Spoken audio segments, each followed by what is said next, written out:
The Mangum Tag Agency is easy to find at 108 East Pierce Street in Mangum. When you need license tags, registration, driver's license renewal, pipe passes, or real ID, Tom and Cynthia Clark are there for you, and they can help you at the Mangum Tag Agency at 580-782-3004, 782-3004. We yell loud and proud because we love the Mangum Tigers. This is Lori Laughlin from Cattlemen's Bank, member FDIC. On and off the field, we support the Tigers through and through, because once you're a Tiger, you're always a Tiger. And Cattlemen's Bank is Tiger proud. First National Bank and Trust is a proud supporter of Mangum Tiger Athletics. At First National Bank, supporting our schools and athletic programs is our top priority. We appreciate and support our community through and through. At First National Bank, you can hear us roar. Go Tigers! We wish you a season of great success. First National Bank and Trust Company, your bank for life. Member FDIC, Equal Housing Lender. Mangum Golden Age Apartments offer HUD-approved housing for anyone 62 or older or on Social Security disability. They have one bedroom and efficiencies which include all bills paid, including Wi-Fi. Mangum Golden Age Apartments are located at 100 East Lincoln, right on the downtown square in Mangum. Call Brenda at 580-782-2452 for more information. Well, hi again, everyone. Welcome to basketball on Classic Hits 97.7. And at least right now, he sounds like that guy that you've come to know and loathe over the last several years. Hey, it's Michael Barnes along with Chad Fox. Good to have you alongside on the Triskaidekaphobia edition of basketball. By the way, that means you're afraid of Friday the 13th, okay? That's an unwarranted and unnecessary fear, I believe. Any bad Friday the 13th stories to share? No, but yeah, I forgot about. Heard that this morning, but then I forgot until now. Thanks a lot. Oh, wow. Yeah. Okay. Thanks for the kiss of death, Barnes. We appreciate that. So, the voice okay now. We'll see at the end of the two basketball games how long we stay in there, but we're looking forward to it. And one of the keys to the recovery process for me was today I took the day off and played golf.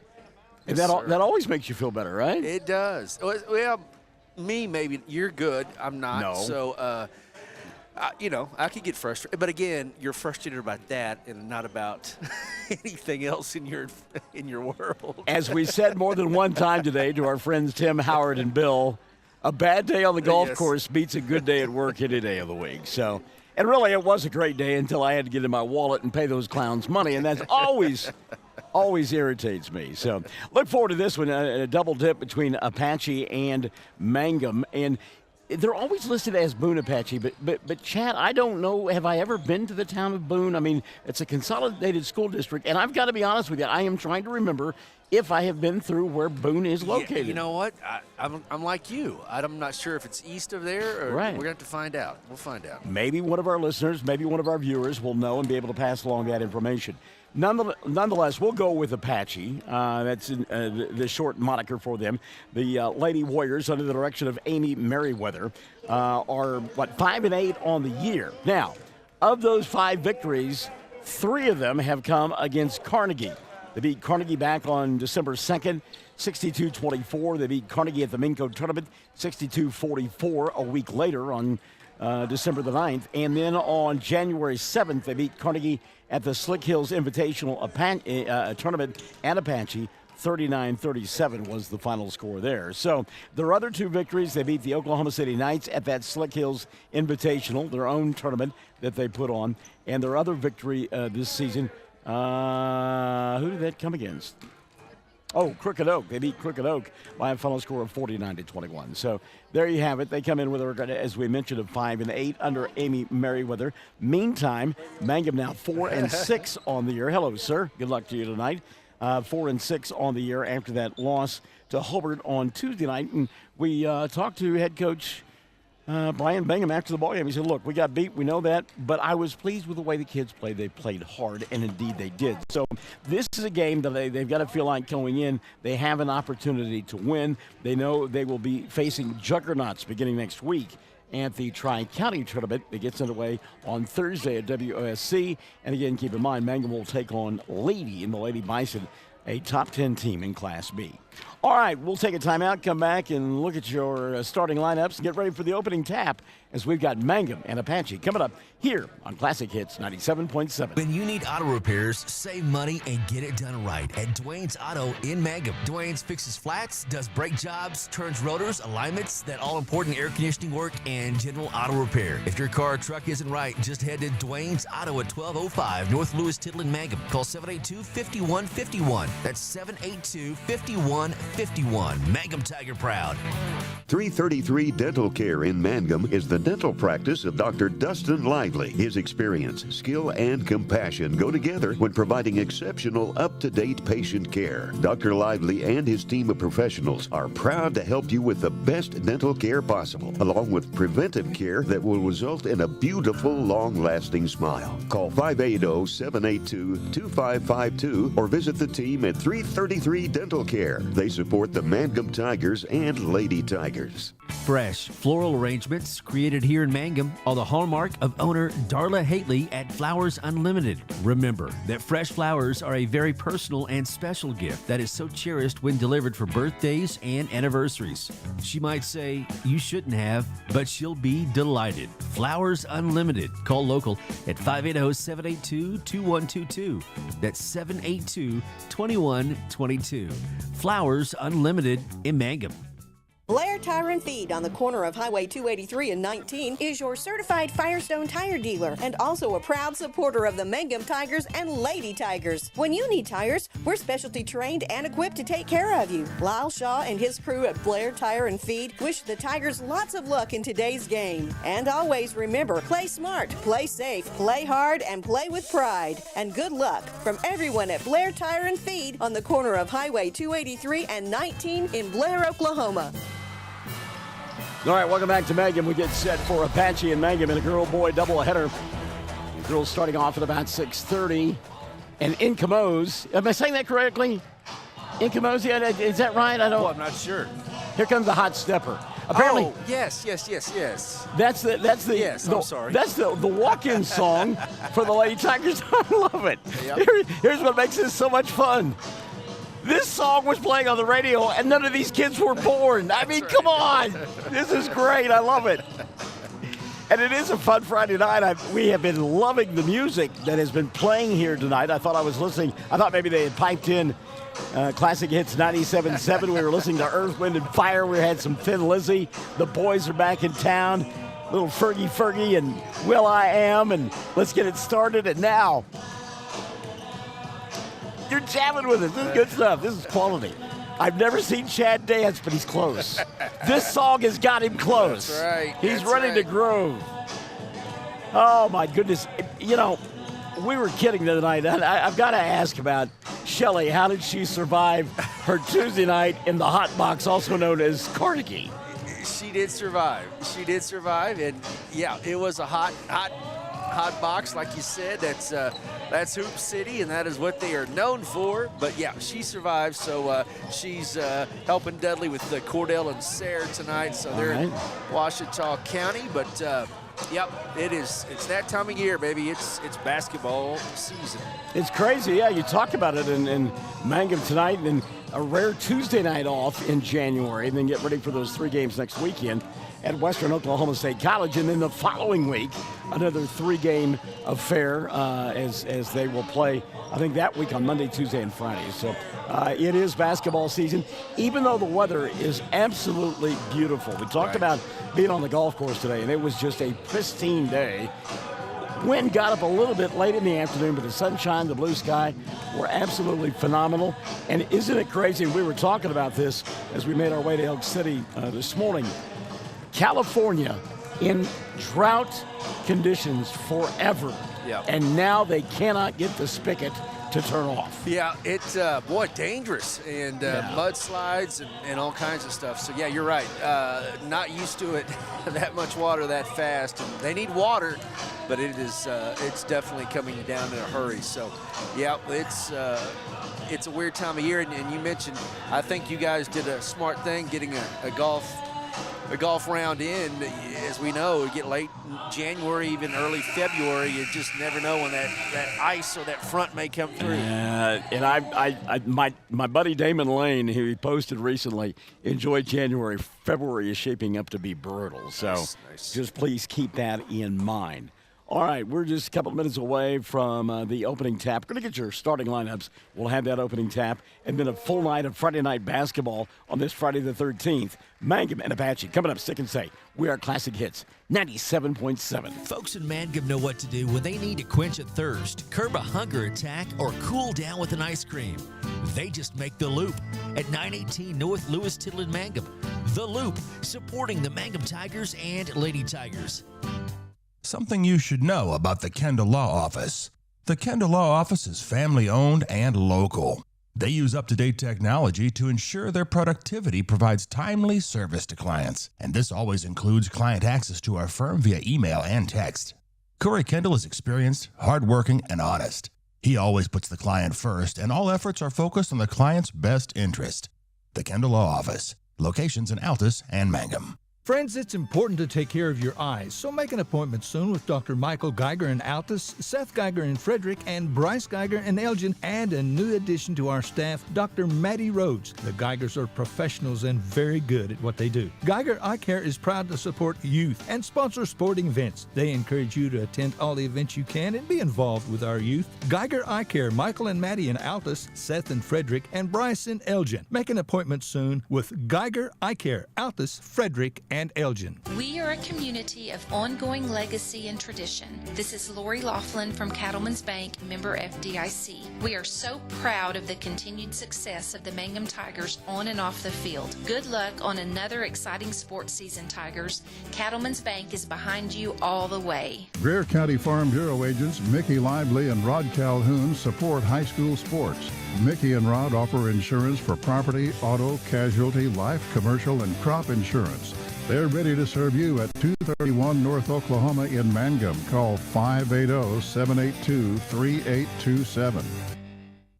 If you started college but haven't finished, you may feel like your story is already written. Remember, you're the author, and where your story goes from here is up to you. Finish your degree with Reach Higher at Western Oklahoma State College. Reach Higher can put you on a program path designed to help you earn your associate degree from Western. Start writing your next chapter today. Visit wosc.edu/reach to find out how. Reach Higher with Western Oklahoma State College. Call 580-477-7742. So Apache coming in at 5 and 8, being introduced first, and they will go with M.E. Dean. She'll get the start in the backcourt this evening for head coach Amy Merriweather. She'll be joined by Tatum Hallingwater. Hallingwater is a sophomore. Harvery will get the start. Harvery is a freshman. Also getting the start this evening, Emily Syverson. Syverson, another freshman. And the final member of the starting five, a senior, Cameron Grimaldi. So it's Dean, Hallingwater, and Harvey, Syverson, and Grimaldi, the starting five for Apache. They'll be in their road black uniforms with the white numerals and the orange trim. They will work on the left end of your listening and or viewing device in the first half of play. Meantime, Mangum, under the direction of Brian Bingham, and they come in with a record of 4-6. They will go with Lauren York and Landry Lively. She will be joined by Morgan White, Bren Woodruss, and Alyssa Dreyer. So it's a five that you're familiar with. York, Lively, and White, Woodruss, and Dreyer. Starting five for Mangum. They'll work on the right end of your listening and or viewing device in their home white uniforms, black numerals, orange, black lettering, orange numerals, and orange and black trim. Jennifer Allen has joined us. Jennifer, understand you may be joining us in more than one way. We are glad to hear that. And you know what I'm talking about. Dave McCook, Go Tigers from Myrtle Beach, South Carolina. And hello to my good friend Brody Smith over there at Cash. Brody, sometime, somehow, some way, I'm going to get it figured out to where I come watch you play basketball this season for the Bulldogs of Cash, and we look forward to that. By the way, Brody Smith, by default, you are an Altus Merchant softball player. All right. So Harvery sets a jump center with York.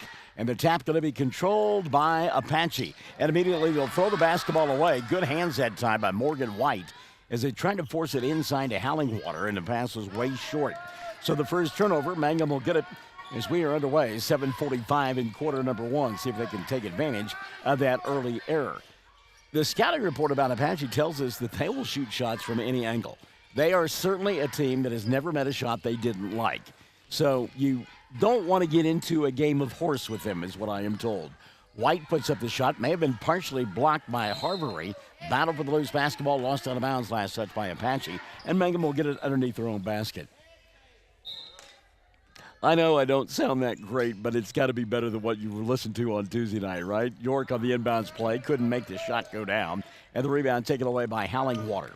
Hallingwater now going to slow it down just a bit for the Lady Warriors. Again, an incredibly young basketball team, and just no conscience when it comes to shooting the basketball. Pass inside, tipped out of bounds, they said, by Dreyer. That looked like it may have gone off of Apache, but it will be Lady Warrior basketball. Dave McCook, yes, I think my voice is back. And again, the cure was found with 27 on the golf course today. Open on the right side from 10. Won't take the shot, but Syverson will put it on the floor. Lost it on the way up. Rebound put back won't fall for Harvery, but she is fouled and will go to the line to shoot two. Bren Woodruss will pick up the personal. That'll be number one on Brim and number one cold on Mangum. Katie Bowen-Carney has joined us. Hello, Katie. Good to have you alongside, kid. Look forward to seeing you and the family next week at WOSC, and good luck in tonight's bowl game. First free throw, no good. Second one up on the way, and it's good. Holly Harvery, 1 of 2 from the foul line. 1-0 early lead for Apache. They'll come out in full court pressure defense, something that has been a problem for Mangum. They'll scoop it over the top here to White. Good catch by Morgan. She'll stop, pop, and score. Good job by White, making the catch and then collecting herself, letting the defense slide by, and putting it up for an easy 2. 6:30 left in the first. Mangum by 1, 2-1. Apache down below us. Woodruss will slap the ball into the backcourt.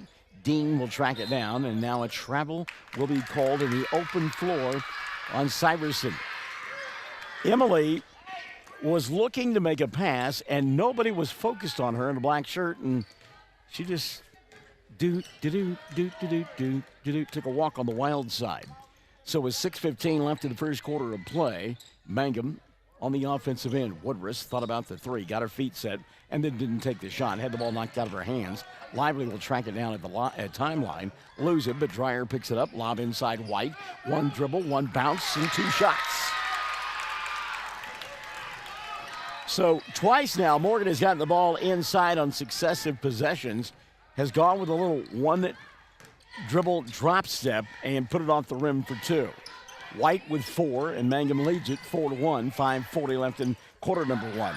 Ball loose, good steal there by York, and a run out for Woodruss. Brent, little dribble, drive, and an offensive foul going to be called on Woodruss. Brian Bingham can't believe that call.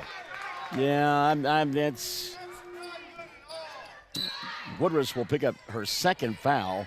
That'll be 2 on Mangum, and Bren will have to set. Also taking a seat will be of Syverson for Apache. Into the ball game, Holly Lehman-Webb for Mangum, and Jaycia Tai for Apache. Going to get a foul on the floor. Holly Lehman-Webb going to grab the arm, the official said, of Harvery.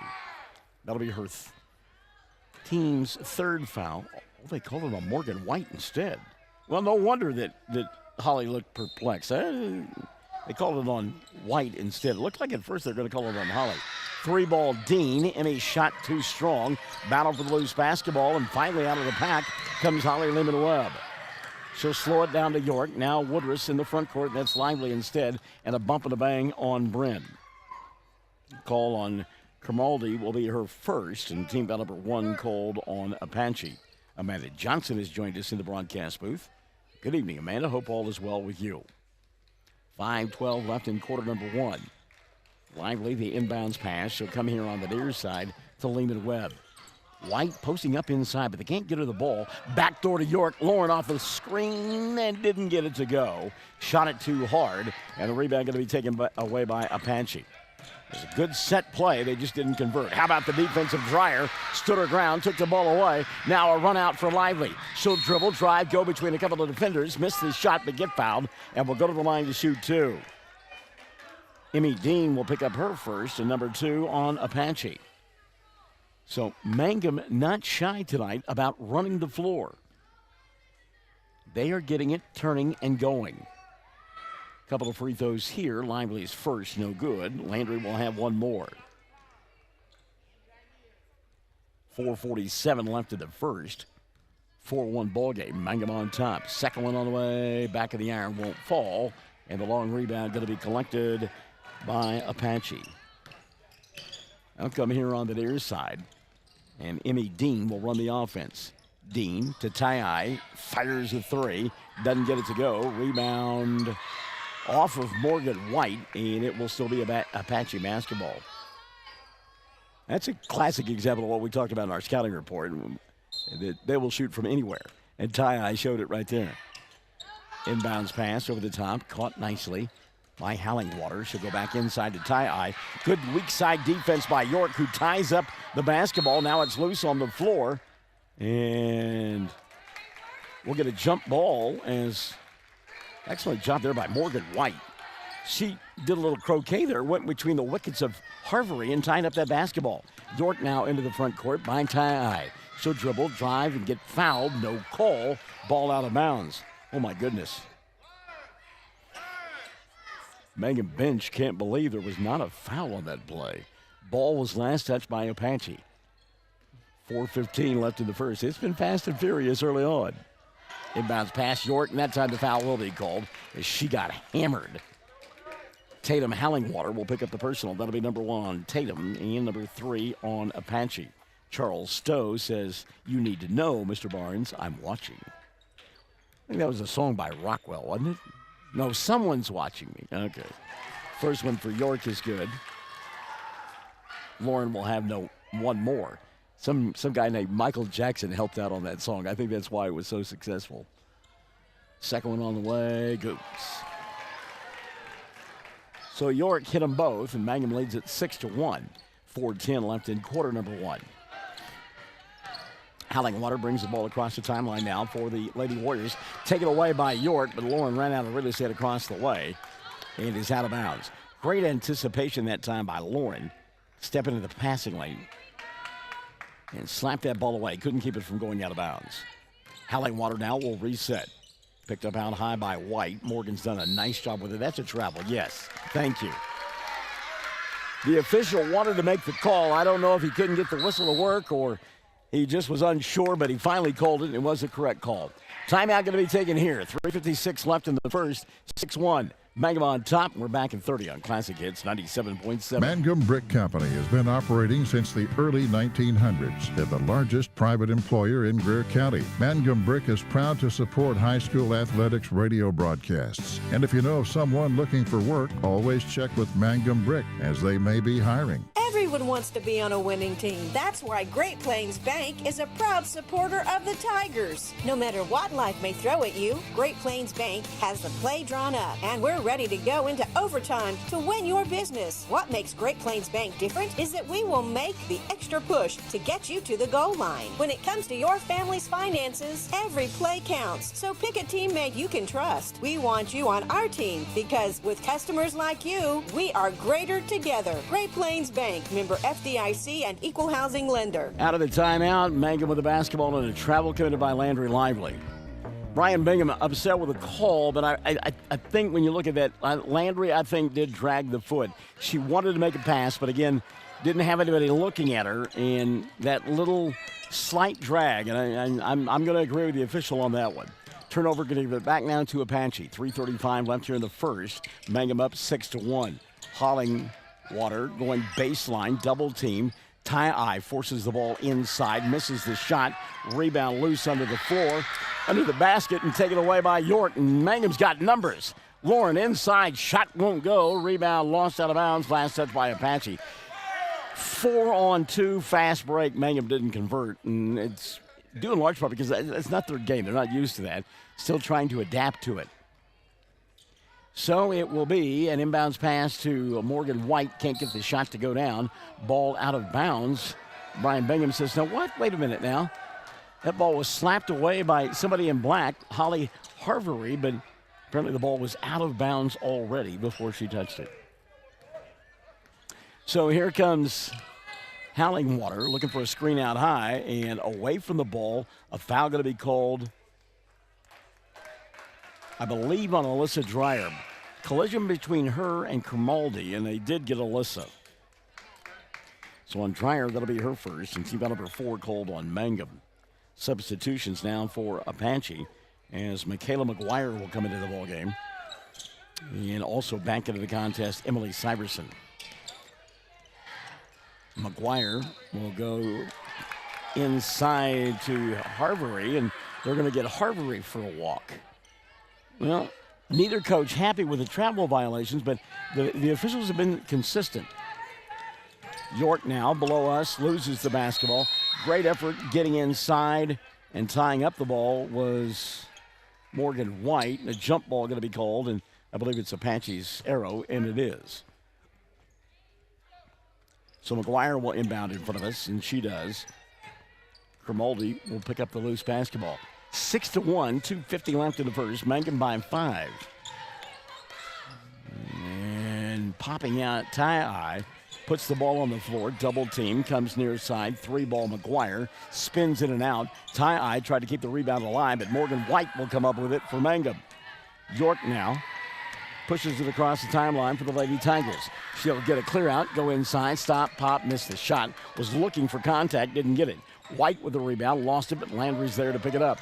Lively in the corner. They will go to Lauren for 3. That one won't go down. Ball tapped out. Lively tries to get it, can't do it.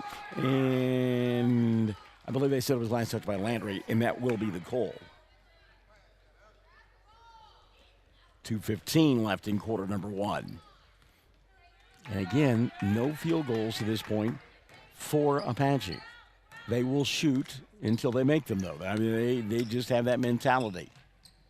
Here on the near side, Syverson picked up by White. Morgan has done a great job defensively on whoever she's been matched up with through the first quarter. Dreyer got a piece of that one. They'll try to go inside and do to McGuire. McGuire to Ty from 8. Shot went 7. Rebound Morgan.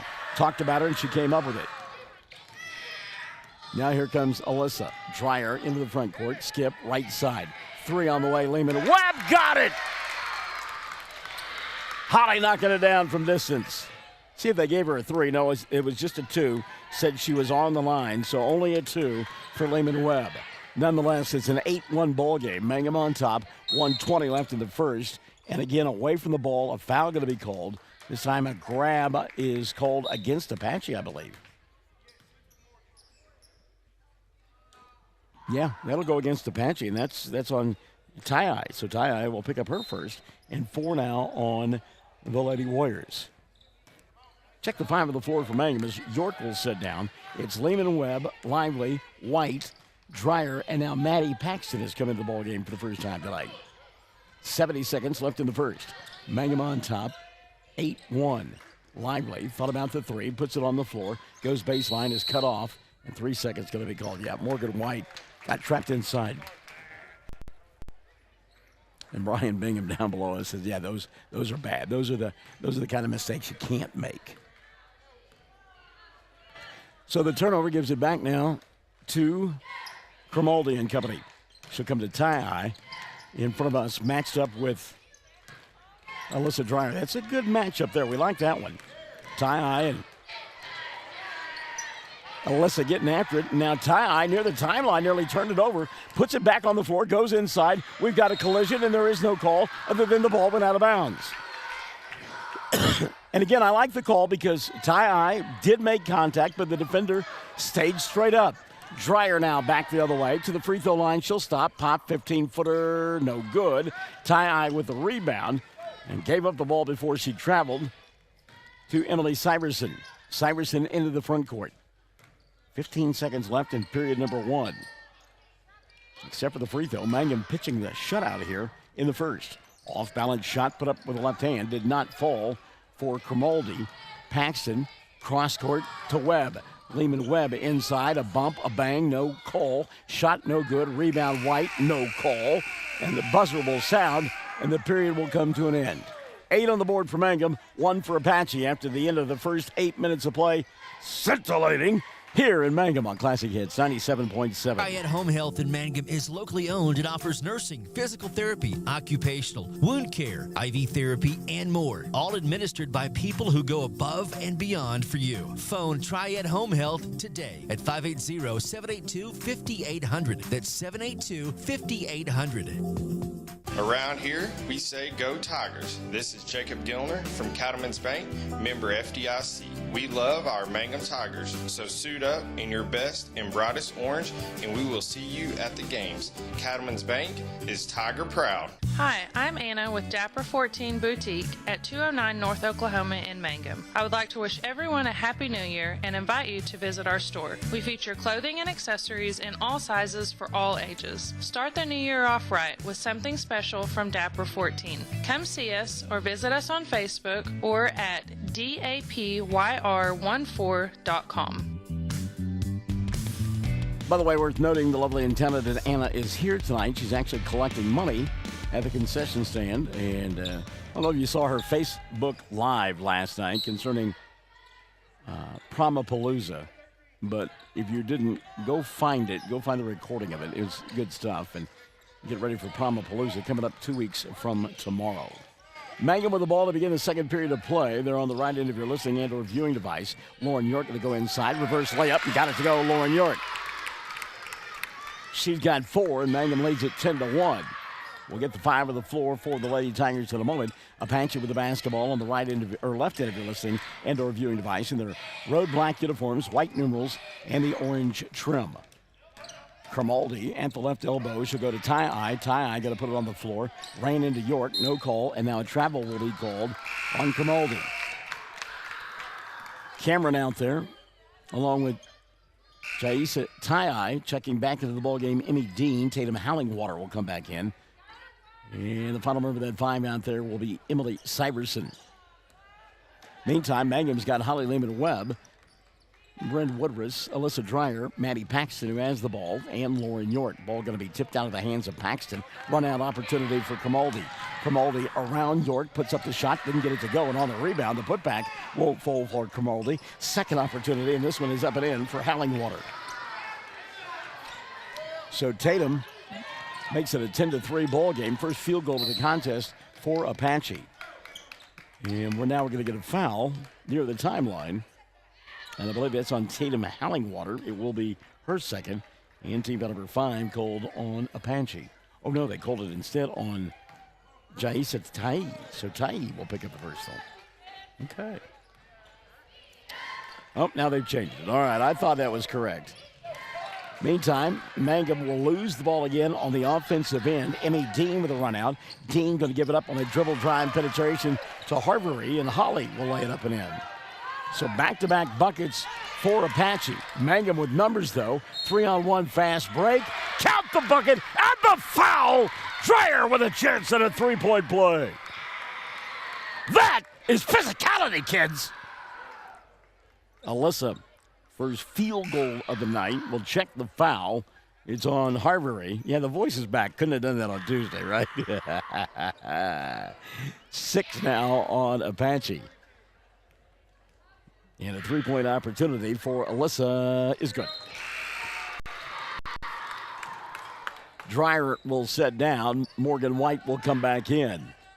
So it's Lively, White, Woodruss, Lehman-Webb, and York on the floor for Mangum. They lead 13-5. Meantime, Cameron Cromaldi at the right elbow. Pops over the top to Syverson. They'll dump it inside. Look at those long arms of Woodruss, who stole the ball away and then was picked by Abe Harvery. And Holly lays it up and in. She's got 4. And it's 13-7. 2 minutes gone by here in the second. Pace of play picking up in the frame. Lauren attacking the glass, puts up the shot, doesn't get it to go. Ball tapped, picked up by Woodruss. She'll put up an awkward shot, doesn't get it to fall. And the ball going to go out of bounds. Last touch by Mangum. A little sloppy right now for the Lady Tigers. Like the aggressiveness, but need to get themselves under control in those shots. 5:40 left in the half. Mangum by 6, 13-7. Looking inside, Syverson. She'll lose the ball. Then picked back up by Apache, and Holly Harvery going to get fouled as she went to the rack. And let's see who that whistle is on for Mangum. Lauren York. So Lauren has picked up her first. Number 5 called on Mangum. So Holly Harvery, who is just a freshman, shoots a couple of free throws, makes the first. Holly will get one more. It's Holly's kind of day. She wears number 13. Emmy Dean setting down and back into the ball game. Michaela McGuire for Apache. Second free throw up and in for Harvery, who's got 6 in the quarter, 7 on the ball game. And her club down by 4, 13-9. Woodruss into the front court, skips it near side. York fakes the 3, finds Holly behind the arc. Now she'll put it on the floor, lob it in the corner for Woodruss. Nice save by Bren, got it to York. Lauren gives up the dribble, needs help. Woodruss will give it to her. 5:10 left here in the first half of play. Skip pass, Lehman Webb. Woodruss in the corner. York all by herself here on the near side asking for the ball. Woodruss, though, for 3. Shot won't go, and the rebound, McGuire. Slid inside at 5 minutes. 4:50 and running the first half. 13-9. Mangum has led throughout. Up by 4 here. 3 ball off the mark. Did not fall for McGuire. And the rebound tracked down by Lively. Lauren will get it. She'll cross over, come across the timeline. Woodruss at the left elbow. Goes to Lively, who wanted to hand it to Lehman Webb, but a reset instead inside to White. Morgan fouled and will go to the line to shoot 2. Check the foul on Apache. I believe it's going to be on Emily Syverson. And it will be on Syverson. And that will be her first. Team foul number 7 called on Apache. Morgan shooting 2, misses the first. White will get one more. Back in the ball game, Melissa Dreyer is setting down. Will be not very happy about it either, Bryn Woodruss. By the way, James Bales is joining us. James, we mentioned you today on the golf course and look forward to you joining us again sometime. Hope all is going well for you, sir. Miss seeing your face. Second free throw up and in for Morgan White. Actually, Howard Hicks was talking about your basketball prowess back in the day. I've never heard that story. Story may be the optimum word there. 4:05 left here in the first half of play. Mangum on top by 5, 14-9. Emmy Dean, who's come back in, has the ball. She'll come here on the near side to Hallingwater. A reset now to Grimaldi. Also checking back in, Ty, who goes bounce pass inside to Emmy Dean. Like the idea by Ty, not a bad pass. Dean just simply gave up on the route, if you will. So Mangum will get it back. 14-9, 3:50 left here in the first half of play. Loose ball in the backcourt. Morgan White will tie up Holly Harvery, and we'll get a jump ball there. We're going to point the way of Apache. Kelly King wanted to know what's going on down below us. Oh, we love her enthusiasm, don't we? Kelly's a lot of fun. So now Apache, everybody's hair's been on fire for the last couple of minutes, going to walk it across the timeline, and they do that, and Grimaldi can't handle the pass across the way. Cameron will lose it out of bounds. So Mangum will get it back. Holly Lehman-Webb, the inbounds pass, comes here on the near side to Landry. Landry then telegraphs one across the court, taken away by Hallingwater, goes inside, puts up the shot, doesn't get it to fall. Dean with the rebound will get a jump ball, and the arrow going to point the way of Mangum. And Emmy Dean would not accept the hand of Morgan White to help her get up off the floor. Dreyer down below us. She'll go to York. Over the top to White. Morgan attacks. Ball slapped out of her hands. It's still Mangum basketball. It's good defense there by Holly Harvery. 3:17 left in the half. York to inbound, right into your listening device. She'll go to Dreyer. Alyssa back over the top to Lehman Webb. She plays catch with York. Now Holly to Alyssa. Sets, fires, three. No. Hit the top of the support over the backboard. And Apache will get it back. 3 minutes left here in this first half of play. 14-9 ball game. Across the timeline, Tatum Hallingwater to Ty. Her pass nearly taken away by Lively, not once but twice. Finally, Landry will tie up Kermoldi and we'll get a jump ball. Apache will keep it on their end of the floor. 2:50 left in the half. Kermoldi to inbound. Cameron looking. Watch that 5-second count. Looking. Ty will come get it. Back to Kermoldi. Now they'll dump it inside to Harbury. And I'll tell you what, Holly's keeping her club right in it.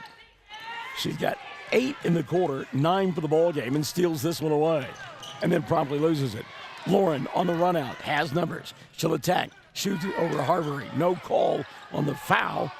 Rebound cleared off by Apache. Kermoldi, what a pass. The baseball strike from Hallingwater to Harbury. And 2 more.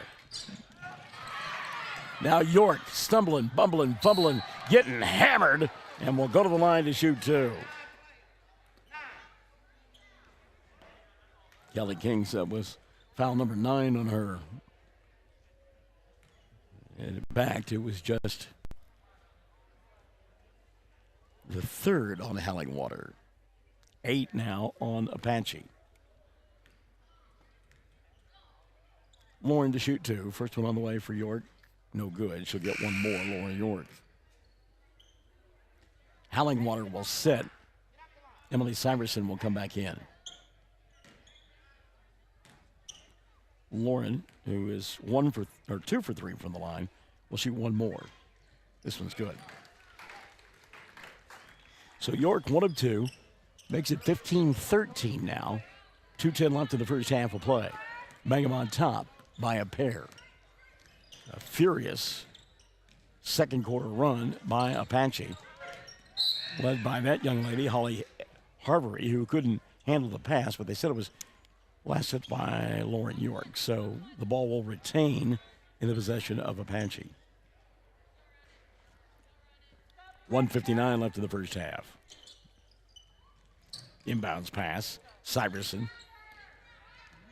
She will bring it back out near the timeline and reset it to Dean. Emmy, Holly Lehman Webb matched up. York trying to steal it, can't get it done, and Chad will take one off the coconut. He did make the catch, though, all right? Got him right off. He's got Wilson now across his forehead, but he was able to make the catch. Talk about coming into your living room. Woo! And a 5-second violation, Emmy Dean. Tick, tick, tick, tick, tick, tick, tick. Couldn't get it in. Maddie Paxton going to check back in for Mangum. And Lauren York needs to catch her collective breath. Emma Geralds has joined us. I thought I saw Emma in the building. Brandy Webb is here as well. Hello, Brandy. Emma, good to see you in person and in the broadcast. Alyssa inside, Dreyer fouled, and will go to the line to shoot 2. I believe it's going to be on Jaycia Tai. And it will be on Jaycia. That'll be her second. EMT number 9 on Apache. So a couple of free throws here for Alyssa. First one, Dreyer, good. She'll have 1 more. Alyssa now with 4 in the ball game. Mangum by 3, 16-13. Second one on the way, too strong. And Emmy Dean will collect it for the Lady Warriors. Syverson wanted to run, slows it down. Now Kermoldi here on the near side to Ty. Ty may have gotten away with a walk. Ball taken away by Lehman Webb. Then she had it taken away. Now the ball's batted around. It's a hot potato. Nobody wants it. Still no one with possession. Ball going to go out of bounds. The last touch by Alyssa Dreyer. That ball touched 6 different sets of hands. Quickly back into the lineup now. Michaela McGuire. Ty will sit down with those fouls. McGuire Out top to Grimaldi. Grimaldi back to McGuire. Lob inside to Harvery, who's had the hot hand. Shot won't go down this time.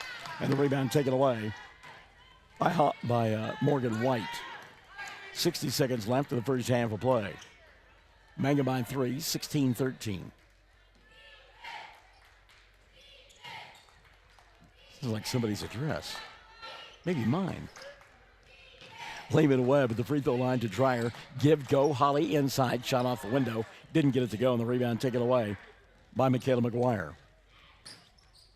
Set play there, and Mangum couldn't convert. Now Grimaldi off the bounce. Wanted to go baseline. Cut off by Lively. Good job by Landry on the defensive end that time. Now going inside. Shot wouldn't have counted had it gone. And Syverson went baseline. She got held by Paxton on the baseline. Not a bad foul, as it's just the 16th foul on Mangum. On Maddie, her first of the night. So 24.9 left in the first half.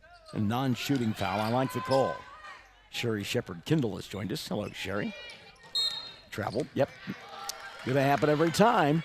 Emily Syverson got that little bounce, that little bunny hop, and it's just not gonna work tonight. So with 20.7 left in the first half, Mangum will get it back. Up by 3. Holly Lehman-Webb, diagonal to Landry into the front court. Morgan White got fouled, and Morgan will go shoot 2 because I believe that is team foul number 10 of the first half on Apache. It is.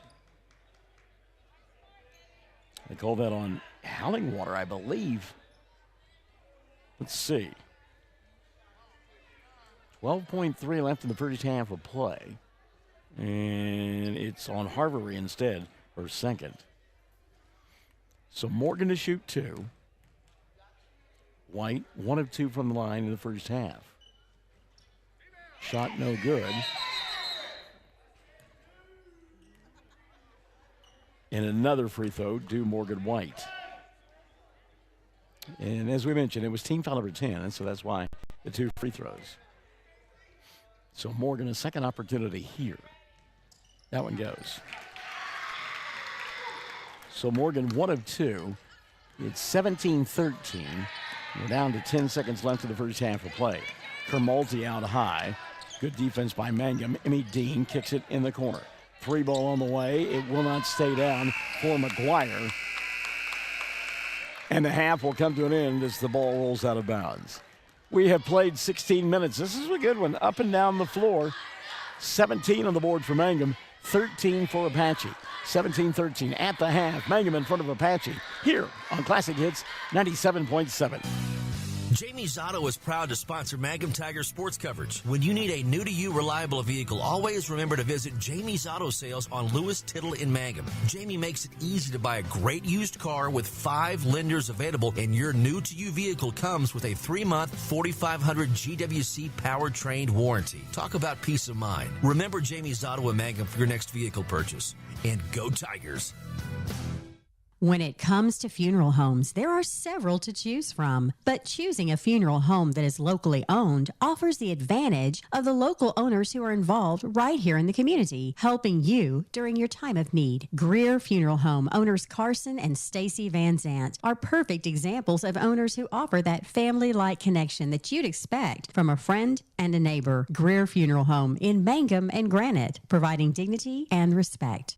Hi, Mangum Tiger fans. This is Jill Grauman with RE/MAX Property Place. If you need to buy or sell a property or a home in Mangum or anywhere in Greer County, just call me at 580-706-0259. You'll see lots of my signs around town because I get the results for my clients. I say, go Mangum Tigers. Jill Grauman, RE/MAX Property Place. Always here, always helping. Sherry Shepard-Kindle, yeah, the voice is better. My doctor doing a great job of prescribing 27 holes of golf today. There's the difference. Mangum on top. It is 17-13 at the intermission. Mangum led at the end of 1, 8-1, and then got outscored in period number 2, 12-9. But again, they lead it 17-13 at the intermission.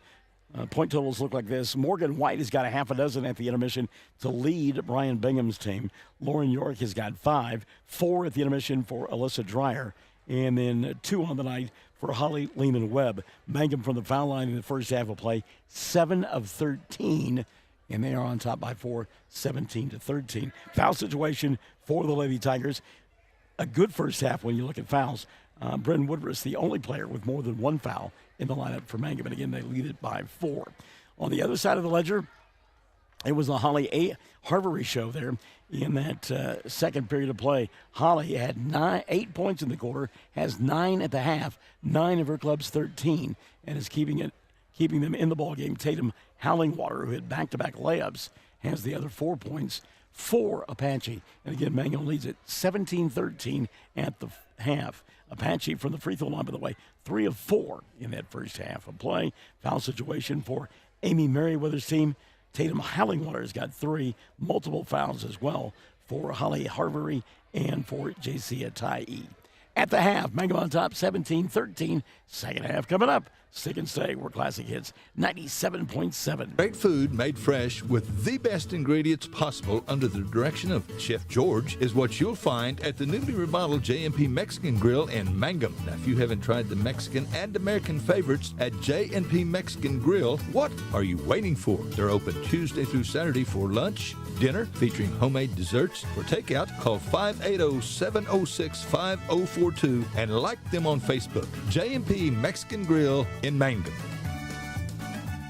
Hello, this is Ashley Slayton, family nurse practitioner with the JCMH Family Care Clinic in Mangum. We are friendly hometown folks and treat patients of all ages, newborns through adults, for wellness and sick visits, as well as management of chronic illnesses such as diabetes and high blood pressure. Call the clinic in Mangum at 580-782-3393 for an appointment today. Jackson County Memorial Hospital. The Mangum Tag Agency is easy to find at 108 East Pierce Street in Mangum. When you need license tags, registration, driver's license renewal, pipe passes, or real ID, Tom and Cynthia Clark are there for you, and they can help you at the Mangum Tag Agency at 580-782-3004, 782-3004. We yell loud and proud because we love the Mangum Tigers. This is Lori Laughlin from Cattlemen's Bank, member FDIC. On and off the field, we support the Tigers through and through, because once you're a Tiger, you're always a Tiger. And Cattlemen's Bank is Tiger proud. First National Bank and Trust is a proud supporter of Mangum Tiger Athletics. At First National Bank, supporting our schools and athletic programs is our top priority. We appreciate and support our community through and through. At First National Bank, you can hear us roar. Go Tigers! We wish you a season of great success. First National Bank and Trust Company, your bank for life. Member FDIC, Equal Housing Lender. Mangum Golden Age Apartments offer HUD-approved housing for anyone 62 or older or on Social Security disability. They have 1 bedroom and efficiencies which include all bills paid, including Wi-Fi. Mangum Golden Age Apartments are located at 100 East Lincoln, right on the downtown square in Mangum. Call Brenda at 580-782-2452 for more information. When you need auto repairs, save money and get it done right at Dwayne's Auto in Mangum. Dwayne's fixes flats, does brake jobs, turns rotors, alignments, that all-important air conditioning work, and general auto repair. If your car or truck isn't right, just head to Dwayne's Auto at 1205 North Lewis Tittle in Mangum. Call 782-5151. That's 782-5151. Mangum Tiger proud. 333 Dental Care in Mangum is the dental practice of Dr. Dustin Lively. His experience, skill, and compassion go together when providing exceptional, up-to-date patient care. Dr. Lively and his team of professionals are proud to help you with the best dental care possible, along with preventive care that will result in a beautiful, long-lasting smile. Call 580-782-2552 or visit the team at 333 Dental Care. They support the Mangum Tigers and Lady Tigers. Fresh floral arrangements created here in Mangum are the hallmark of owner Darla Hately at Flowers Unlimited. Remember that fresh flowers are a very personal and special gift that is so cherished when delivered for birthdays and anniversaries. She might say, you shouldn't have, but she'll be delighted. Flowers Unlimited. Call local at 580-782-2122. That's 782-2122. Flowers Unlimited in Mangum. Blair Tire and Feed on the corner of Highway 283 and 19 is your certified Firestone tire dealer and also a proud supporter of the Mangum Tigers and Lady Tigers. When you need tires, we're specialty trained and equipped to take care of you. Lyle Shaw and his crew at Blair Tire and Feed wish the Tigers lots of luck in today's game. And always remember, play smart, play safe, play hard, and play with pride. And good luck from everyone at Blair Tire and Feed on the corner of Highway 283 and 19 in Blair, Oklahoma.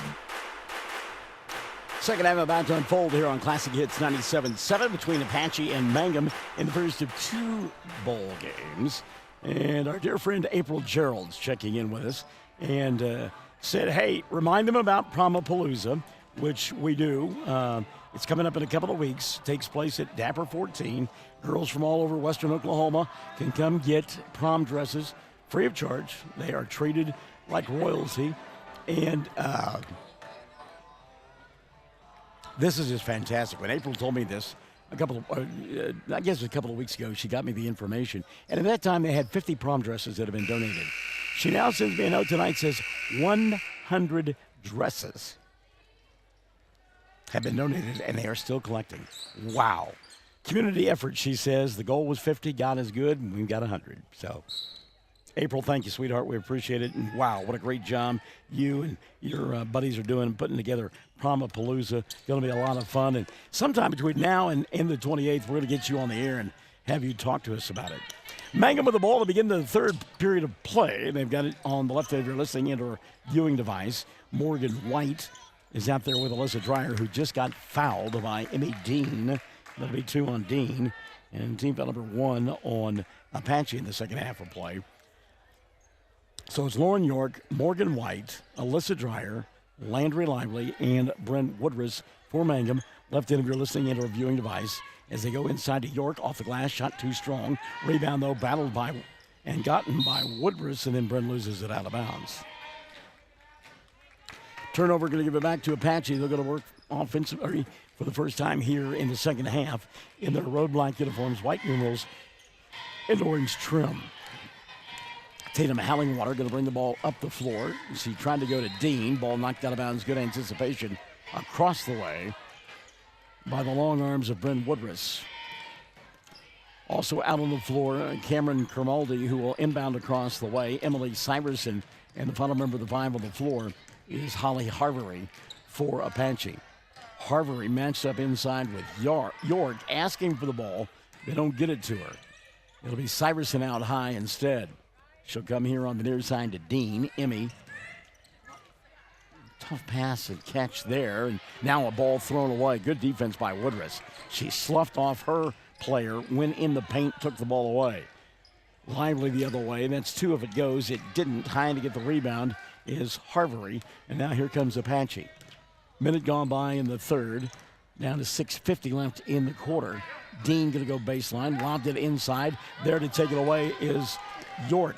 Lauren, dribble, drive, puts up the shot, doesn't get it to go.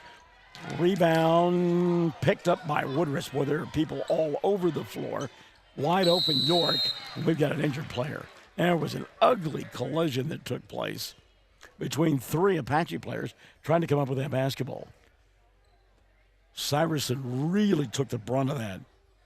She got smoked by 2 of her own players. I mean, that's a big-time hit she took there. She goes off the floor underneath her own power, but she really got rocked. Man. So York hit the 2, which almost was like a free shot, but 5 on 2, and 3 players laying on the floor for Apache. Mangum by half a dozen, 19-13. Look at the hands by Lively. Got a piece of that ball. Nearly came up with a steal. Ran out of some real estate. So Mangum on top as we play here in this third quarter of play. 19-13 ball game. And again, Mangum playing some nice defense this evening. And been the benefactor of some not great shots. And there's one by Dean that goes. And that defense that had been so good got there late and a foul called. So count the bucket for Dean, makes it 19-15. And the foul on Morgan White going to be her second, one on Mangum in the second half. Free throw, no good. Dreyer with the rebound. And now Alyssa is going to get a foul called on Dean, I believe. Yeah, Emmy with a block. That'll be 3 on her and 2 on Apache in the second half. 5:55 left here in the third. Mangum last week at the tournament at Merritt had a lead on Saturday against Frederick and let it evaporate. They have led throughout here. And it's going to be a great check and see if they can hold on to a lead. Lauren that time falling down, just trying to make a hero play and threw the ball away. So this is what we're talking about. One of the learning steps for this ball club. How do they do when they have some adversity? Led throughout the ball game, and now suddenly Dean and company are right back in the middle of it. And she will lay it up and in.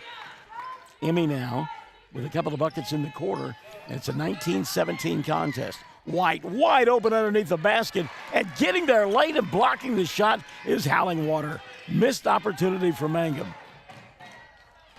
Wow, that is tough. Lob it inside here to Grimaldi, and Grimaldi missed the shot. Good defense by White. Morgan now to York. Lauren, run out. Numbers for Mangum. She'll put up the shot, got it to go. And Dean went down hard, trying to draw the foul. 9 now for Lauren. 21-17, Mangum by 4. In the corner, McGuire, give, go, Dean, Glass, got it. Emmy Dean beating her defender off the ball the last 2 trips down the floor, has got 6. 21-19. York back the other way. Dribble, drive, gets fouled, and will go to the line to shoot 2. Harvery has picked up her 3rd, and that'll be 3 on Apache in the second half. And Harvery getting that call because she threw the arm. Anytime you come with that hack move, you swing it, you're going to get called for it. First of 2 up for York is good. Lauren will get 1 more. We've got substitutions as well. Holly Lehman-Webb back in. Bryn Woodruss will sit down. Also checking back into the ball game now. Josiah Tye for Apache. Second free throw, no good. Dean with the rebound. And now a foul in the backcourt on Alyssa Dreyer. That'll be 2 on Alyssa and 2 on Mangum in the second half. So Brian Bingham will bring the defense all the way down the floor. He was going with some pressure defense earlier, but not now. Good matchup out high going on between Howling Water and Morgan White. Now Syverson back in the ball game. Glad to report that she is. She took that big blow a moment ago. Midway point, quarter number 3. Mangum and Apache. 22-19, Mangum on top. A give and go inside. Count the bucket for Grimaldi. That's her first 2 of the ball game. Cameron fouled and will go to the line for a chance to tie the contest. And call on Landry Lively, her first, in number 3 on Mangum. Still haven't put the points on the board, but they should now. So Grimaldi, the 3-point play, she will tie it at 22. 3:52 left here in the third. Showing, there we go. I finally correct it now. So Alyssa to inbound. Dreyer to Landry. Lively, quickly to White. Morgan to York. Morgan made the catch. And really that's not a walk because she never had control of the ball. Good look inside. White couldn't get the shot to go down. Got her own rebound, missed the putback, but was fouled. And that may be on Tye. And given Jasia's response, it is. That'll be 3. And team foul number 4 called on Apache. Fans wanted a travel call a moment ago, and I get that. I understand that because it looked like a travel. But as White shoots the first of two, first one for Morgan is good. Possession was not established. You can literally bobble the ball all the way down the floor if you do not establish possession. You have to have possession before you can travel. Second free throw, no good for White. Mangum by 1, 23-22. I know that seems odd. I know it's frustrating, but it is the call. York now with a steal. Lauren wants to run. She'll dribble, drive, lose the ball. Picked up by Syverson. Now a run out the other way for Hallingwater. Hallingwater will lose the ball. She'll get it back and shoot a wild three that spins in and out, no good. Ty with a rebound. She's shoved out of bounds by Alyssa Dreyer. That'll be 3 on Alyssa, 4 on Mangum. So again, in order to travel with a basketball, you have to have possession. Inbounds pass, watch that 5-second count, and quickly over the top, Hallingwater with the catch. She'll go to Dean, Emmy. Back to Grimaldi. Good ball movement by Apache. Patient this offensive trip. 2:55 left in the third, and now they throw it away. And Hallingwater committed the cardinal sin of a ball handler getting airborne with nowhere to go with the basketball. Dreyer setting down. And Woodruss back into the ball game. So it's Bren, Landry Lively, Holly Lehman-Webb, who has the ball right now, Lauren York, and Morgan White. Lehman-Webb thought about the three, then made a pass that Dean took away. Emmy, dribble, drive, crosses over, lays it up and in. Emmy Dean come to life here in the third for Apache. She's got 8, and they lead 24-23. Their first since they led 1-0. Lehman-Webb, lob, inside, White, fouled, will go to the line to shoot 2. Ty has picked up her 4th. Team foul number 5 called on Apache. And we talked about the youth of the Lady Warriors. Ty is a senior. That's 4 on her. So Morgan at the line. White to shoot 2. First is going to be short. You can tell when it left her hand. So Ty sets down. Holly Harvery will come back in. 2:24 left here in the third. 24-23. Apache by 1. Second one on the way.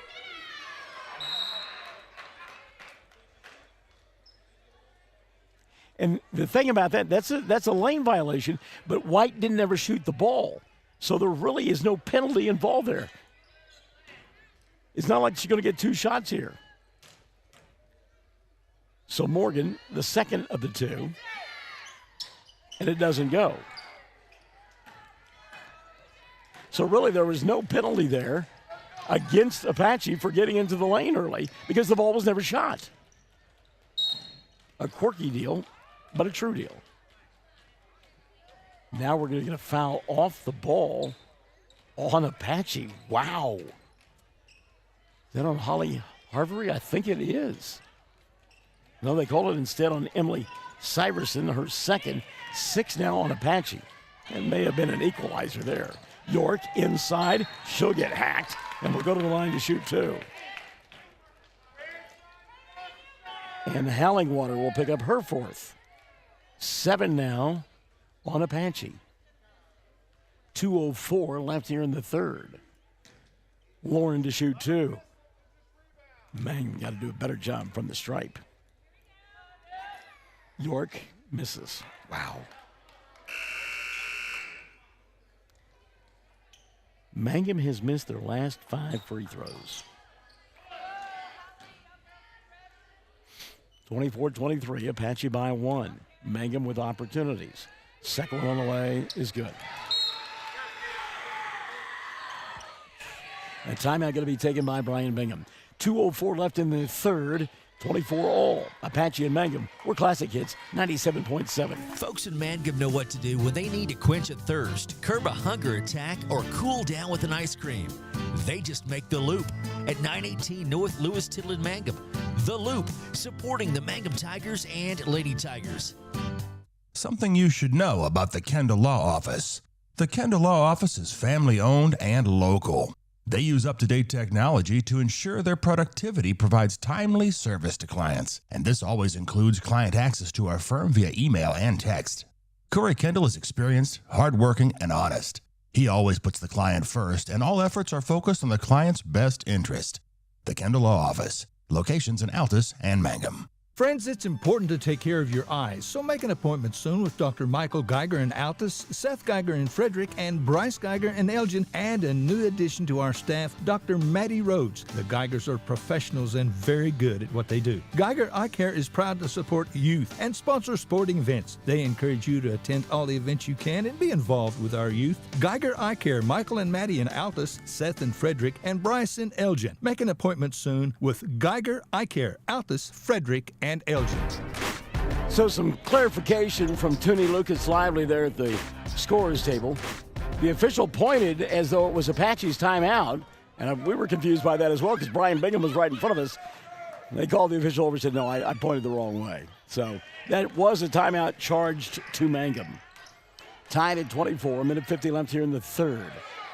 Haverly asking for the ball inside. She'll make the catch, put it up over York, score, and get fouled. Wow. Harbury now with 11 in the ball game. And foul on Lauren, going to be her second of the night.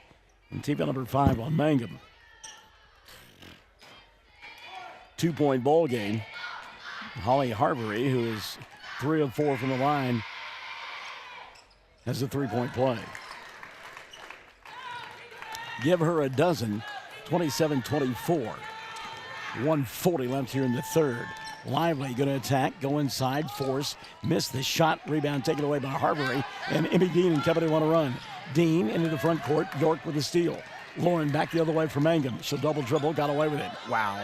She put that one off of her face and got away with it.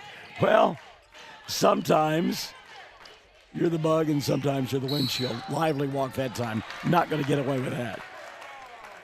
Landry made the catch, was expecting contact, didn't get it, and walked with the basketball.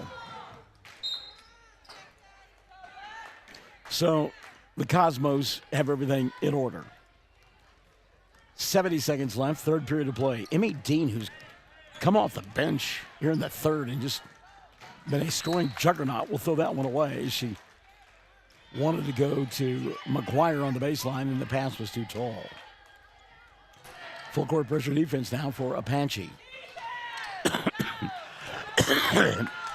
Middle of the floor, they'll go to White, and Woodruss looking down the floor, didn't take the basketball with her. So the turnover, going to give it back now. Let's say hi to Terry Williams, who has joined us. Terry, good evening. 27-24, 50 seconds left, third frame. Mangum and Apache. Lady Warriors on top here. Grimaldi to Syverson. Syverson giving up the dribble, needs some help. Should go right wing now for McGuire. And a foul going to be called. Looked like it was going to be a tie-up with Morgan White and a jump ball, but instead a foul has been called. And it is going to be on Lauren York instead. Morgan was in the neighborhood, and that'll be 3 now on Lauren and 6 on Mangum. Harverly makes the catch, asking for the ball in the wing is Syverson. And York in the middle of it with Harvery. And Harvery going to get called for the foul. And that'll be 4 on her. 8 team fouls now called against Apache. That is a player control foul, so there are no free throws due here. York inbound Lively, back to Lauren. Lauren double teamed. She'll come here on the near side to Lively. Now Lauren, across the timeline. A bump and a bang and no call. Lauren to Woodruss, inside Morgan. White off the glass, shot too strong. Foul going to be committed. Given her response, it's on Syverson. Let's see. And it will be. Emily has picked up her third. Team foul number 9 on Apache. So the fouls have really piled up now on the Lady Warriors, and they are in serious foul trouble. with 21 seconds left here in the third. White, first one, no good. And this happens to you sometimes. Sometimes you overthink things. Like on the golf course, and instead of getting up and just hitting the shot, you overthink it and you try to guide or force something. And that's what Mangum is doing right now for the free throw line. They're not just stepping to the line and taking the shot, thinking about it way too much. See if Morgan can get this one to go, and she does. So better job by White that time. And it's 27-25, 21 seconds left in the third, and Apache wants a timeout. It will be theirs this time. 27-25, Mangum down by 2. 21 seconds left in the third on Classic Hits 97.7. We are a community of ongoing legacy and tradition. This is Lori Laughlin from Cattlemen's Bank, member FDIC. We are so proud of the continued success of the Mangum Tigers on and off the field. Good luck on another exciting sports season, Tigers. Cattlemen's Bank is behind you all the way. Greer County Farm Bureau agents Mickey Lively and Rod Calhoun support high school sports. Mickey and Rod offer insurance for property, auto, casualty, life, commercial, and crop insurance. They're ready to serve you at 231 North Oklahoma in Mangum. Call 580-782-3827. If you started college but haven't finished, you may feel like your story is already written. Remember, you're the author, and where your story goes from here is up to you. Finish your degree with Reach Higher at Western Oklahoma State College. Reach Higher can put you on a program path designed to help you earn your associate degree from Western. Start writing your next chapter today. Visit wosc.edu/reach to find out how. Reach Higher with Western Oklahoma State College. Call 580-477-7742. I have to talk about how getting to be around these kids helped me stay so young. And during that timeout, I was looking into the Mangum huddle, and Zoe Gutierrez, who is a freshman, sees a little bit of playing time, but not a lot of varsity playing time. She's kind of paying attention, not really kind of paying attention. She caught me seeing her that she was kind of paying attention, not paying attention. You got a little sheepish smile on her face. Love it, Zoe. Thank you so much. Run out here for Holly. Lehman Webb shot too strong. Battle for the rebound. We will get a jump ball as time expires. And we'll go to the fourth.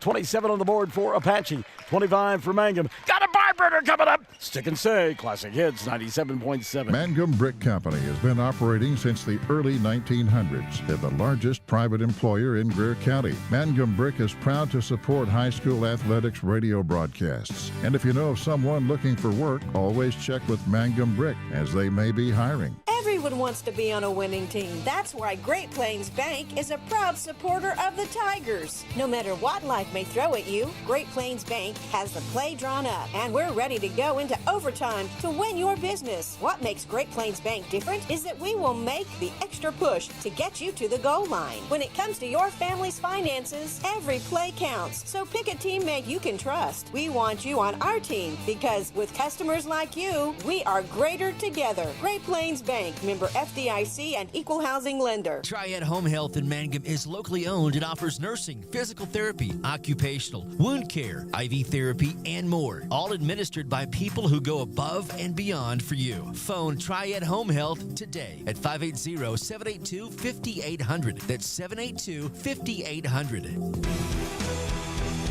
So, Chad Foxwell, I'm tabulating my numbers. I know that there was a question that you had, and I had it as well. Couldn't wait for the answer. They call the jump ball as time expires. Does that jump ball count? Nope, Okay. they waved it off. So they wave off They the jump waved it ball. off, yeah. All right.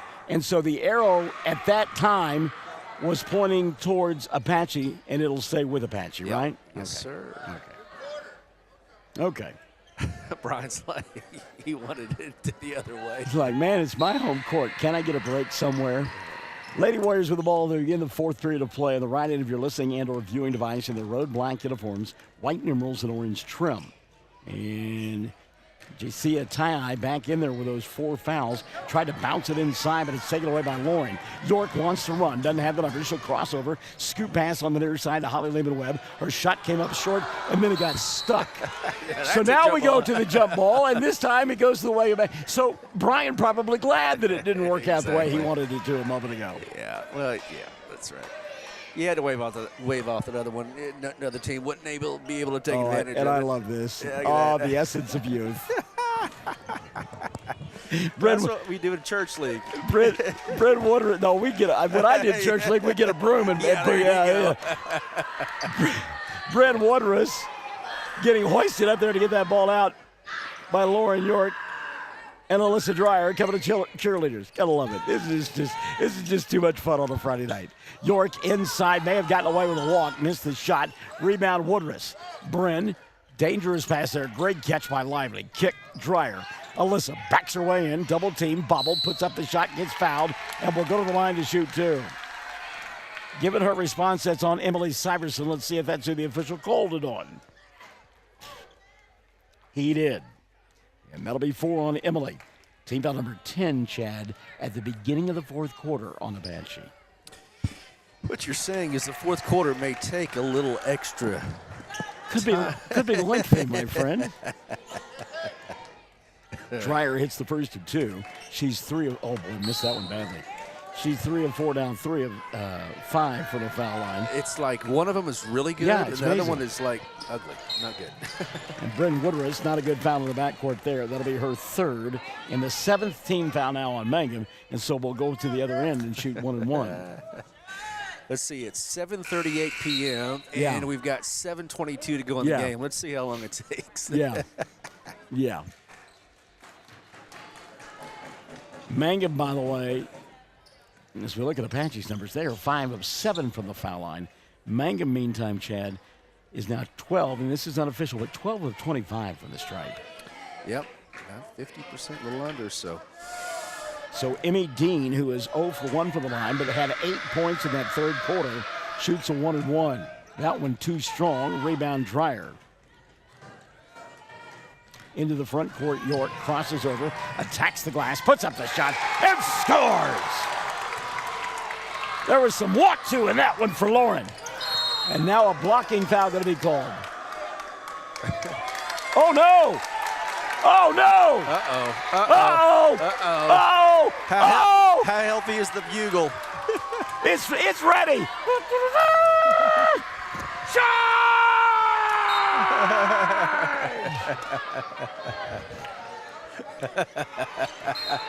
Thank you, NyQuil. And oh my goodness, Holly Lehman Webb with a walk. Pam Simmons has joined us.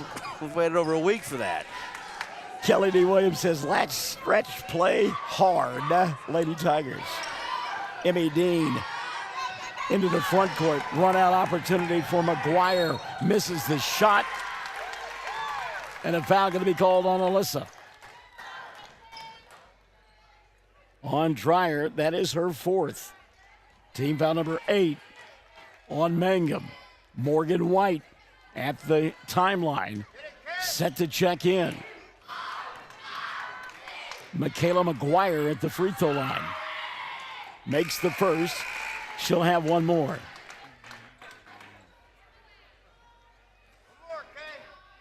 Emmy Dean sets down 28 all. 6:59 left in the ball game. Second, no good. Rebound on the foul. Are you kidding me? Wow. Here we go, baby. Wow. So when I say and we'll check the foul, that'll be the 4th of the night. Is that right? Second, I'm sorry. Second for Kermoldi. And team foul number 11 on Apache. So 2 shots here for Bryn Woodruss. That's her first point of the night. Okay, that looked good. Yeah. Let's see what happens here. Let's just do back-to-back good-looking free throws here. Second one on the way for Woodruss. Oh. Wouldn't roll in. That was a good-looking shot. Yep, better. Rebound Apache. Mangum by 1, 29-28.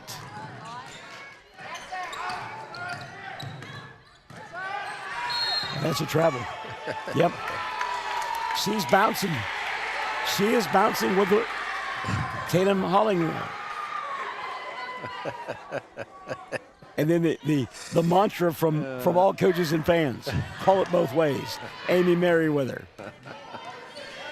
No, they do not get called by the travel call. No. Get paid by the travel call. Ball batted around and going to be taken away by Apache. And now they've got to run out. Kermoldi bobbled it, got it back, put up the shot. Count the bucket, and the foul. Wow!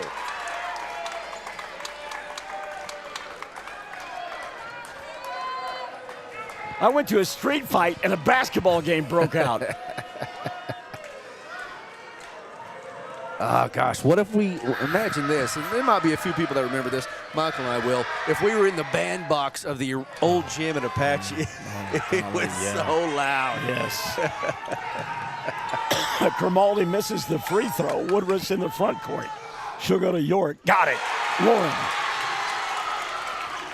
And I tell you what, there are some kids across the way that are trying to be as loud as Michael Barnes, and they are great. They are doing a great job. Those young kids are a lot of fun here tonight. Timeout taken by Apache. Woo! Catch your breath, damp your brow, and come on back to the edge of your seat. 31-30.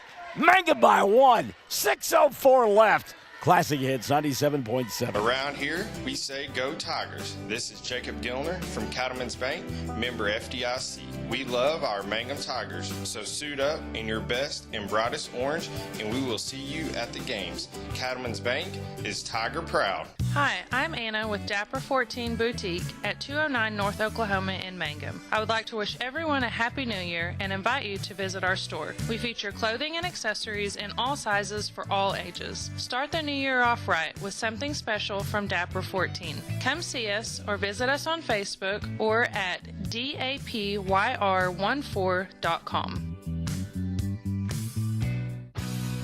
Jamie's Auto is proud to sponsor Mangum Tiger sports coverage. When you need a new-to-you reliable vehicle, always remember to visit Jamie's Auto Sales on Lewis Tittle in Mangum. Jamie makes it easy to buy a great used car with 5 lenders available, and your new-to-you vehicle comes with a 3-month 4,500 GWC powertrain warranty. Talk about peace of mind. Remember Jamie's Auto in Mangum for your next vehicle purchase. And go Tigers! We are rocking and rolling on a Friday night. This is so good. Tatum Hallingwater bringing the ball across the timeline for Apache. Mangum on top, 31-30. Tai, her pass tipped away, but then picked back up and then stolen away by Lauren. Great job by York. Couldn't get it the first time, did the second. She'll bring it into the front court now to Landry. Lively here on the nearest side. Leaves it for Woodruff. And Holly Walk with the ball. Caught the pass, got it on her hip, and took an extra step. So the turnover, going to give it right back now to Apache.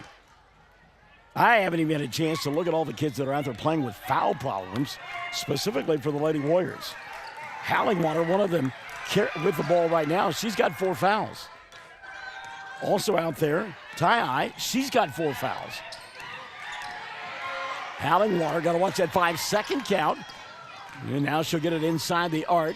Spin, taken away by Lauren, and a foul going to be called on Woodruff. The foul on Brand going to be her 4th. And on Mangum, that is team foul number 10. So 2 the rest of the way for both ball clubs.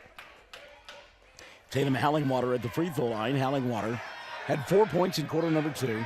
Has not scored since. First one on the way, no good. And I'm telling you, those kids have come to yell tonight. I'm loving every minute of it. Second one on the way, good. We're tied at 31. Of course we are. 5 in the ball game now for Hallingwater. Here comes Lively. Landry, dribble, drive, glass, shot won't go. Rebound lost out of bounds. Unable to hold on to the basketball was Tai. So Mangum will inbound underneath their own window. Kelly D. Williams, I hope you're having as much fun as Michael D. Barnes is. Inside, tough shot, Lively didn't go, got her own rebound. That won't fall. York will grab the rebound, put it up off the window. That won't fall. It's tipped, picked up by Holly. Lehman Webb from 10. No. Rebound Woodruff, and she'll lose the ball, but White's there to pick it up, and she'll get fouled and go to the line to shoot 2 as Michaela McGuire will pick up the personal. Well, shooting percentage and free throw percentage will not be very high in this game, but, man, they're all giving max effort. So Morgan at the line to shoot 2. She's got 8 points in the ball game. Made her last free throw. First one on the way for Morgan. Good. All right, let's do back-to-back. I'm not sure we've had a back-to-back. No, I'm looking at my book, and I don't. Lauren York made the first 2 free throws of the ball game. Nobody's made 2 in a row since. Okay, get in there. Second one on the way. Got it. Hey. There you go. The reverse jinx works. Morgan in double figures with 10. 4:45 remaining. Ty into the front court. She'll go to Harvery. Harvery, spin move to Ty and a foul by York. And now Lauren has got 4. 11 on Mangum. Wow. 4:38. There is still a lot of time left in this one. My goodness. It's taken us 10 minutes to play 3 minutes of basketball. Yeah. But tell you what, they're both scratching and clawing. Free throw. Oh, look at that thing die on the back of the iron. Wow. Just like your chip today. Yeah, no, I don't remember that. Ty will get one more. Lauren sets down with those 4 fouls. Dreyer back in. Second free throw, no good. Alyssa with the rebound. Across the timeline, Lehman Webb. Corner, Woodruss. Shot won't go. Long rebound, Grimaldi. One and done for Mangum. They lead by 1, 33-32. 4:20 and running in the fourth. Syverson in the middle of the paint. Should go to Ty. Ty, wraparound pass to Harvery, and Harvery going to get fouled. Foul on Holly Lehman Webb. That's just the second on Holly. Team foul number 12 on Mangum. And at the foul line, Holly Harvery. 12 points, including 8 in that second quarter. First one, good. She'll get one more. How many total fouls in a quarter and a half? 25? Yeah. Harvery now, the Baker's dozen 13. Second one on the way, no good. Rebound cleared off by Mangum. 4:05 left. Tied at 33. Holly into the front court. Going to back it out now and reset to Brent. Good move by Webb. Holly at the free throw line. No. Rebound lost out of bounds off of Apache. Made the student section ooh and ah up there. Yeah, a little crossover. They call that breaking somebody's ankles.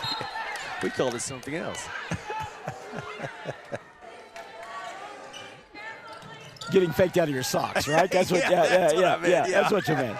Loose basketball. Emmy Dean going to pick it up now. She'll run to Grimaldi. Grimaldi lays it up and in. Cameron, 7 in the ball game. 35-33. Mangum down by a pair. Baseball pass, Dreyer. Can she get there? Saves it, but Grimaldi there to take it away. Hollingwater. She'll give it up now to Harvery. Back to Hollingwater. Emmy Dean to Syverson. Had the 3, won't take it. Harvery backs her way inside and got called for a travel.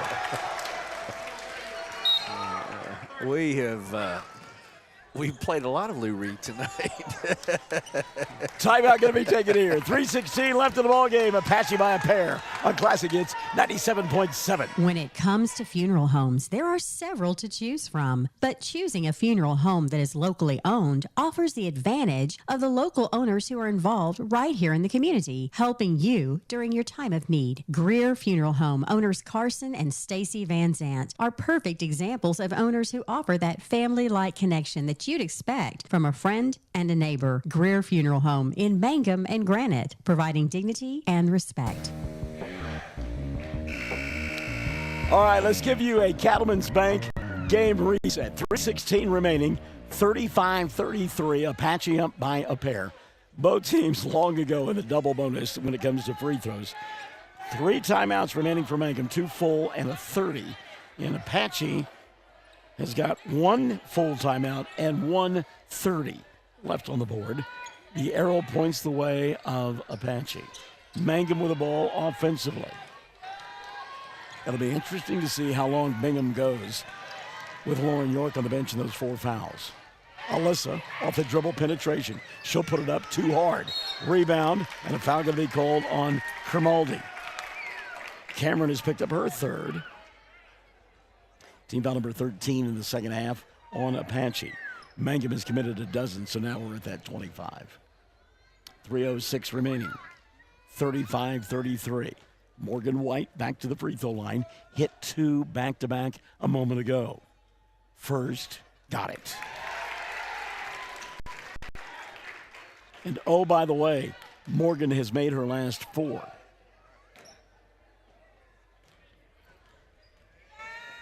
(35-34). White's second. Good. Give her a dozen. Mangum and Apache tied at 35. 3 minutes left here in the fourth quarter. This one has been as good as advertised. My goodness. Emmy Dean to Syverson. Trying to go inside here to Harvery, who puts it up and in. Holly can score in bunches. Give her 15 in the ball game. 37-35. 2:40 remaining. And a travel going to be called on Holly Lehman-Webb. So we asked how long it would take for Coach to bring Lauren York back in. She comes in at the 2:40 mark. Lehman-Webb will sit down. By the way, that call has been there all night long both ways. So Grimaldi will inbound. Cameron to our right. She'll go now to Hallingwater. Tatum with a left-handed dribble. Went inside. Cut off by White. Good job by Morgan. Emmy Dean now. She'll go to Emily Syverson. Syverson back to Grimaldi. Final member of the 5 out there, Holly Harvery, for this group from Apache. Her diagonal pass, what good catch there by Hallingwater. 2:10 left in the ball game. Ball knocked out of bounds, and last touch by Mangum. Apache on top by a pair. And Cecilia Panetta, you're right, this is a great game. Fun to watch, fun to officiate, fun to play in, and certainly fun to broadcast. Hallingwater between the two circles. Tough pass and catch by Dean. She'll go back to Syverson. Now they'll go inside that girl, Holly Harvery, who knocks it in for 2 more. 5 in the quarter, 17 on the ball game. Syverson knocks the ball out of bounds. Mangum will get it back down by 4. 39-35. 150 remaining. Landry Lively coming across the timeline to Lauren. York goes inside. Scoop shot won't fall. Rebound, Syverson. She'll have it taken away by York. Lauren to Morgan. Glass and got it.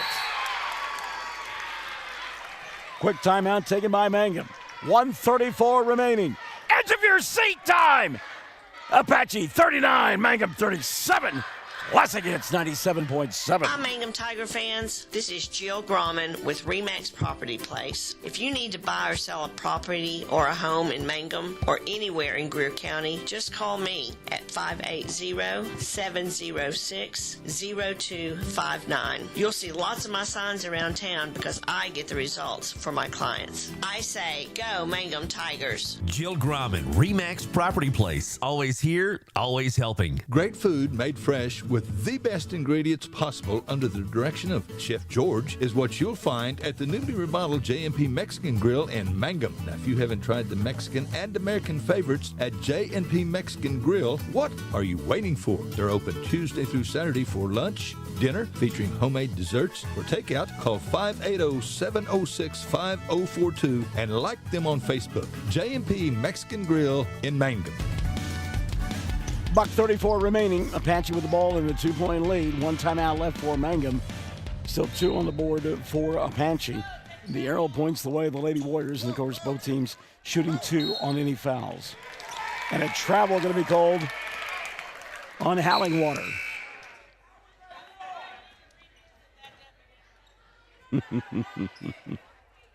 David Henry says, keep going, ladies. Defense, defense, defense. Well, David, we need some offense right now. Lauren inbound to our left. York looking quickly. She'll get it to Lively. Good catch by Landry. Oh, had to move inside, but it hands it off instead to Lauren. 1:25 remaining. Lively near the timeline from York. Puts it on the floor, and every time they go inside to Morgan, and Morgan misses the shot and then fouls on the rebound, Syverson will go to the line to shoot two. Frustration foul on the part of Morgan. Came up short with a shot. 13 now on Morgan White. Not on Morgan White. 13 on Mangum. And on Morgan, that'll be her third. So Emily Syverson, who is yet to score in the ballgame, will go to the line. Her club by a pair. 1:13 left.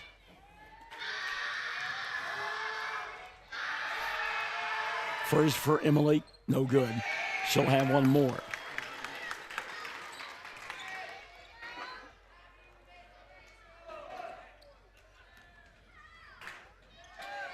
(39-37). Second one on the way for Syverson. Won't roll in. And the rebound collected by York. Lauren directing traffic. Brian Bingham says, let's run OU. Lively between the two circles. 60 seconds left in regulation. Morgan, give and go to Lively. Landry fouled as she went to the basket. Cameron Kermoldi will pick it up, and that'll be 4 on her. 14 now on Apache. So at the line to shoot two, Landry Lively. Lively, by the way, missed 2 in the first quarter. First one, good. Looked confident there. 39-38, 53 seconds left in regulation. By the way, Dreyer sits down, Webb back in. Second one halfway down, wouldn't stay. Tremaldi in the backcourt. She'll go to Howlingwater, now to Syverson. Gonna have to foul Syverson, I gotta believe. She missed 2 a couple of minutes ago. 39-38. Watch that 5-second count, there it is. Ooh. Brian Bingham thought he had it, but a timeout going to be taken by Apache instead. 39.6 remaining. 39-38. Apache by 1 on Classic Hits 97.7. Hello, this is Ashley Slayton, family nurse practitioner with the JCMH Family Care Clinic in Mangum. We are friendly hometown folks and treat patients of all ages, newborns through adults, for wellness and sick visits, as well as management of chronic illnesses such as diabetes and high blood pressure. Call the clinic in Mangum at 580-782-3393 for an appointment today. Jackson County Memorial Hospital. So when we started this morning on the golf course at about 9:15, I had on 5 layers of shirts. Down to 1 now, and I wish that I'd worn shorts. Yes. It is smoking inside this building. So Apache inbound across the way. That'll be Kermaldi to do it. Into the backcourt, she will find Howlingwater. 35 seconds remaining. Woodruss on Howlingwater. Staying all over it, trying to get that 5-second count. Ball going to be tipped, picked up by Emmy Dean, and she'll throw it away. Quickly, Dreyer back into the ball game for Mangum, and Lehman Webb setting down. 27.2 remaining. Mangum down by 1. Lively brings it across the timeline. Bad pass taken away by Dean. Emmy with a run out. Dribble, drive, glass, and got it. Emmy Dean. 10 for Dean. Here comes Lively. Mangum down by 3. 3-ball White. Didn't get it to go. Rebound Dreyer. Put back, yes. Timeout taken by Mangum with 1.8 remaining. And you could hear Chad Fox exclaim on that shot by Morgan White because it looked like it was going to go down. It was on track, just a little bit too hard. But, yeah, that was good looking. She got the perfect look, just a little bit too hard. But good hustle by Dreyer, up and in. And now you just got to foul even before the ball comes in. And well, do you do that? Do you foul? Did you try to get a foul before the inbounds play? with 1.8, I think you almost have to. You can't. Yeah. There's no time to wait. All right. So let's give you that Cattleman's Bank game reset as we keep it right here. 41-40. Apache by 1. Both teams long ago in the double bonus. 1.8 left in regulation. Mangum down to 1 timeout. It is a full timeout. Meantime, Apache has a full timeout as well. That's important because if they have difficulty on the inbounds play, they can call that timeout. Keep in mind, they'll also be able to run the baseline. Gotcha. So here we go. Give some credit to Apache. In a night where they have committed, to this point, 24 fouls, they did not foul Dreyer on that shot, which could have led to the three-point play. Grimaldi to inbound. Looking.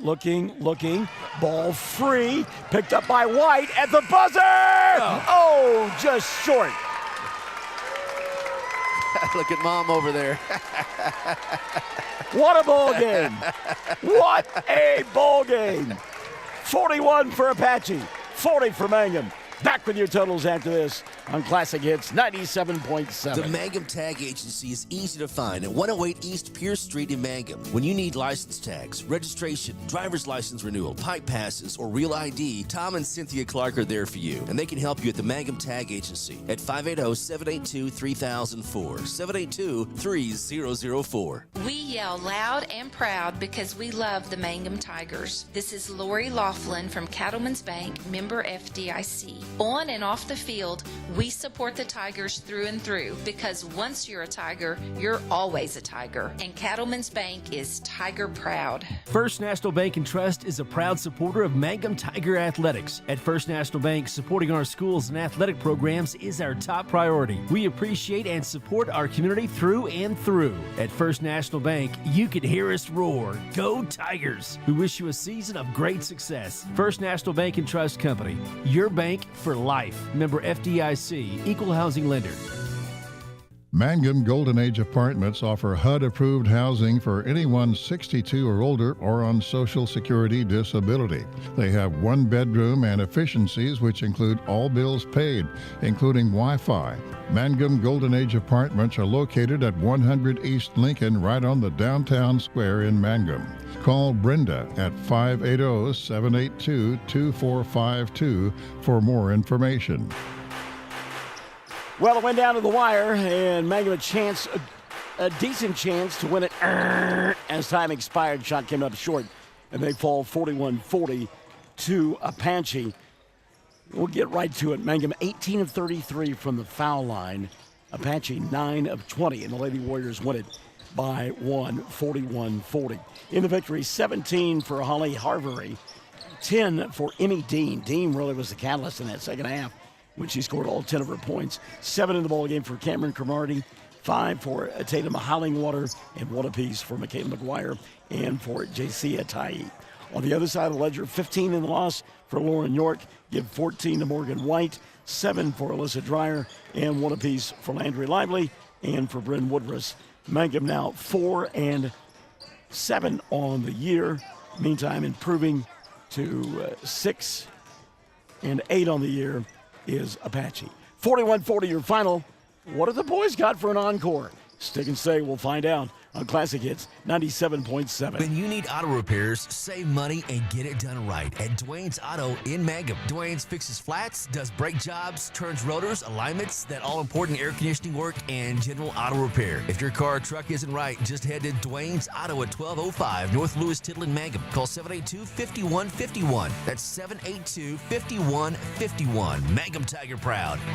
333 Dental Care in Mangum is the dental practice of Dr. Dustin Lively. His experience, skill, and compassion go together when providing exceptional, up-to-date patient care. Dr. Lively and his team of professionals are proud to help you with the best dental care possible, along with preventive care that will result in a beautiful, long-lasting smile. Call 580-782-2552 or visit the team at 333 Dental Care. They support the Mangum Tigers and Lady Tigers. Tigers. Fresh floral arrangements created here in Mangum are the hallmark of owner Darla Hately at Flowers Unlimited. Remember that fresh flowers are a very personal and special gift that is so cherished when delivered for birthdays and anniversaries. She might say, "You shouldn't have," but she'll be delighted. Flowers Unlimited. Call local at 580-782-2122. That's 782-2122. Flowers Unlimited in Mangum.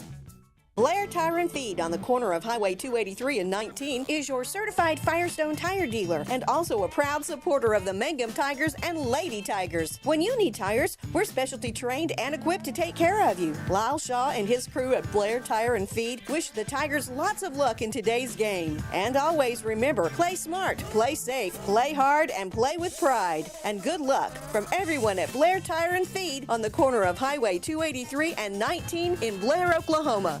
Folks in Mangum know what to do when they need to quench a thirst, curb a hunger attack, or cool down with an ice cream. They just make The Loop at 918 North Lewis Tittle in Mangum. The Loop, supporting the Mangum Tigers and Lady Tigers. Something you should know about the Kendall Law Office. The Kendall Law Office is family-owned and local. They use up-to-date technology to ensure their productivity provides timely service to clients, and this always includes client access to our firm via email and text. Corey Kendall is experienced, hardworking, and honest. He always puts the client first, and all efforts are focused on the client's best interest. The Kendall Law Office, locations in Altus and Mangum. Friends, it's important to take care of your eyes, so make an appointment soon with Dr. Michael Geiger in Altus, Seth Geiger in Frederick, and Bryce Geiger in Elgin, and a new addition to our staff, Dr. Maddie Rhodes. The Geigers are professionals and very good at what they do. Geiger Eye Care is proud to support youth and sponsor sporting events. They encourage you to attend all the events you can and be involved with our youth. Geiger Eye Care, Michael and Maddie in Altus, Seth in Frederick, and Bryce in Elgin. Make an appointment soon with Geiger Eye Care, Altus, Frederick, and Elgin. We are a community of ongoing legacy and tradition. This is Lori Laughlin from Cattlemen's Bank, member FDIC. We are so proud of the continued success of the Mangum Tigers on and off the field. Good luck on another exciting sports season, Tigers. Cattlemen's Bank is behind you all the way. Greer County Farm Bureau agents Mickey Lively and Rod Calhoun support high school sports. Mickey and Rod offer insurance for property, auto, casualty, life, commercial, and crop insurance. They're ready to serve you at 231 North Oklahoma in Mangum. Call 580-782-3827. If you started college but haven't finished, you may feel like your story is already written. Remember, you're the author, and where your story goes from here is up to you. Finish your degree with Reach Higher at Western Oklahoma State College. Reach Higher can put you on a program path designed to help you earn your associate degree from Western. Start writing your next chapter today. Visit wosc.edu/reach to find out how. Reach Higher with Western Oklahoma State College. Call 580-477-7742. Mangum Brick Company has been operating since the early 1900s. They're the largest private employer in Greer County. Mangum Brick is proud to support high school athletics radio broadcasts. And if you know of someone looking for work, always check with Mangum Brick, as they may be hiring. Everyone wants to be on a winning team. That's why Great Plains Bank is a proud supporter of the Tigers. No matter what life may throw at you, Great Plains Bank has the play drawn up, and we're ready to go into overtime to win your business. What makes Great Plains Bank different is that we will make the extra push to get you to the goal line. When it comes to your family's finances, every play counts. So pick a teammate you can trust. We want you on our team because with customers like you, we are greater together. Great Plains Bank, member FDIC and equal housing lender. David Henry has checked in, Charles Stowe as well, both extolling the Tigers to do well in this second half of our doubleheader. My goodness, the girls' game, the proverbial barn burner. Final score, 41-40. Apache wins it. As both clubs went back and forth, and free throw shooting really the difference in the ball game. Although, I mean, Mangum right at 50% or so, and 9 of 20 this group from. Anyhow, great ball game, and unfortunately, Mangum came out on the short end of the stick. Lady Tigers will be back in action on Thursday afternoon, about 1:40 the start time for the Tri-County Basketball Tournament Western Oklahoma State College will able to battle with Luke Broadbent's Lady Bison. And we look forward to that one. Look forward to this one as well. And crowd has been warmed up, and this one should be a barn burner as Apache and Mangum will square off. And they have been frequent opponents over the years. And Chad mentioned the fact, and believe me, I love the facility that they have erected over there at Apache, and we've done several bowl games over the last 4 years or so from that facility. But that bandbox that Chad talked about, where they used to play their basketball, we spent some hot, sweaty afternoon and nights there. But I tell you, they had some great basketball games. Oh, it was so loud. Yes, it was so loud and great environment. But yeah, their facility is one of the best. All right, starting five being introduced here for Jordan Reed. His team is 10-3 on the year, ranked number 9 in the latest Class 2A poll. And they have got some impressive victories. They have beaten Hobart, and they have also knocked off Carnegie, which is a great basketball club. Lost to Carnegie as well. So they're starting. There you go. You drive by Boone on your way to Apache. Well, I don't, because I don't go that way. Okay. Yeah, that's go through why. Lawton. Yeah, I go through Lawton, so that's why I don't know. Thank you. I appreciate that. Yeah. So the starting five for Apache have been introduced. They've got Dom Scott and Christian Grimaldi, Champ Buckner, Philip Killsfirst, and Gage Carroll, who is a man mountain out there. You will figure out quickly when you see Mr. Carroll on your screen just who he is. He is massive. They had a salty football team, didn't they? Yes, they did. Scott, Grimaldi, and Buckner, Killsfirst, and Carroll. Starting five for the Warriors. They are in their home black or road black uniforms, white numerals and white trim, a splash of orange in there as well. And if the size doesn't get you, the ink on the right forearm might just scare you away. Chad Augustine, or not Chad Augustine, Nathan Augustine set the jump center. His opposite number will be Grimaldi. As Aiden Warner gets the start, they tap it to Aiden, and we are underway on Classic Hits 97.7 and streaming wherever you might be with the help of the World Wide Web. Augustine, he'll go to Colton, who is not wearing the glasses tonight. Wraparound pass through the hands of Augustine, taken away by Grimaldi. He'll dribble, drive, glide. Missed the shot, and Augustine with a rebound. Still got to get the five on the floor for Mangum in their home white uniforms, black outline numerals. That's probably a walk. Got away with it there. Orange and black trim. The Tigers can build on that big win over Hobart. Dribble drive. Ian Martinez will lay it up and in. And he's got the first two of the ball game. It's Martinez, Colton Earls, along with Daniel Bernal, Nate Augustine, and Aiden Warner for Mangum. And it's funny, Sherry Shepard-Kendall just saw Gage Carroll on her screen and said, oh my. He's got the ball now. Look at the mismatch there with whoever picks him up. Carroll inside, banging, throws it up. Didn't get it to go. He fell to the floor hard, just now getting up. It's 4-on-5, a little drop step inside. Earls loses the ball, picked back up by Mangum. Tough shot by Augustine, won't go, but he's fouled and will go to the line to shoot two. And that proverbial thud you heard a moment ago was Gage Carroll going to the floor. He really went down hard. Grimaldi picks up the personal, his first, and number 1 called on Apache. Free throw, no good. Nate will get one more. Substitution now into the ballgame. Cohen Kaufman will come in. Was it Orlando that hit 40? All 40 of their free shots against the Thunder? Yeah. Missed free throw here. Missed shot Martinez. Rebound and a reset now for Mangum. So Nate missed them both, but Mangum still has the ball. 3 ball on the way. Earls doesn't get it to go. Augustine with a rebound. It's getting physical inside. He'll get tied up by Grimaldi. And the arrow going to point the way of this group from Apache. I mean, Nate's given up 100 pounds at least, right? Yeah, he is, but he's battling. He is. And using his quickness. Yep. Grimaldi inside, bobbled, got it back, put up the shot, didn't go, and there's another rebound for Augustine. Aiden into the front court. He'll go to Earls, will bobble, reset. Bernal, Daniel challenges inside, glides, puts up the shot, no, and the rebound going to be taken away by Kills First. Quickly into the front court, Dom Scott, and they'll slow it down now.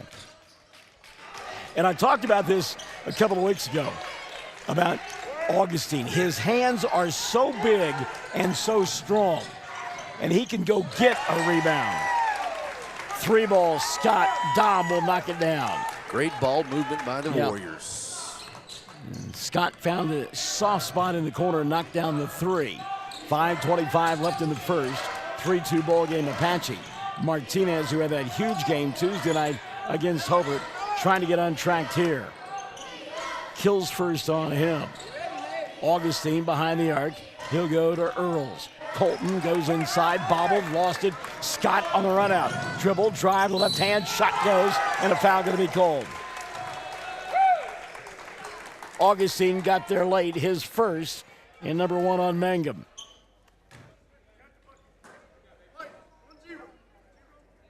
So Scott with all 5 in the early going. Bo Anderson comes into the ballgame now for Mangum. And Earls will set down. So Scott, who hit one from behind the arc a moment ago, now has an old-fashioned three-point play as he will knock that one down. 6-2, 3 minutes gone by here in the first. Bernal into the front court. He will go to Augustine, and a blocking foul going to be called on Gage Carroll. There's that quickness we were talking about a moment ago. That'll be the first on Gage, and team foul number 2 called on Apache. It's the first time I've had a chance to see the tat on the right forearm, and you're right, that's impressive. Inbounds pass, lost out of bounds. Augustine could not hold on to it. The thing about the young man, and I mean, he's obviously big, strong from the waist up. He is physical down low. That is where he makes his money. He will move you off his mark, off your mark with that lower body. Here he goes to work. Hook shot, too strong. Augustine with the rebound. Good job by Nate to hold position inside. 6-2, 6:35 left in the first. Aiden into the front court. He'll wrap around to Augustine, or rather to Martinez. 15-footer, no good. And trying to keep the rebound alive was Nate as he knocked it off of the body of Carroll, but he was out of bounds when he did. Substitution now. Mangus Searles will come in. Mangus will take the place of the Mountain, Gage Carroll. Mangus is not small by any stretch. Sets a screen inside for Dom. Shot doesn't go. Rebound loose. And rebounding it will be Searles. So Mangus works his way inside, puts up a tough shot, and got it to go. And again, that's a physical kid there because the defense was there for Mangum. They had the double team, and Searles got it to go. It's an 8-2 ball game. Mangum trailing. Martinez inside, count the bucket, and the foul. And a three-point opportunity for Ian. 3:43 left here in the first. Foul was called on. And we'll get a substitution before we get that call. Still not sure who the call was on. Showing 3 on the board, but there is no 3 out there for Apache. There's team foul number 3. We know that. Yeah, there is a number 3 out there. Okay, I said he checked in, and I had not checked him in. Gotcha. So that foul was on Karsten Kaufman. The first on Karsten. 3:30 left here in the first. 8-4 ball game. Apache, Champ Buckner comes here on the near side to Kaufman. That's Cohen Kaufman.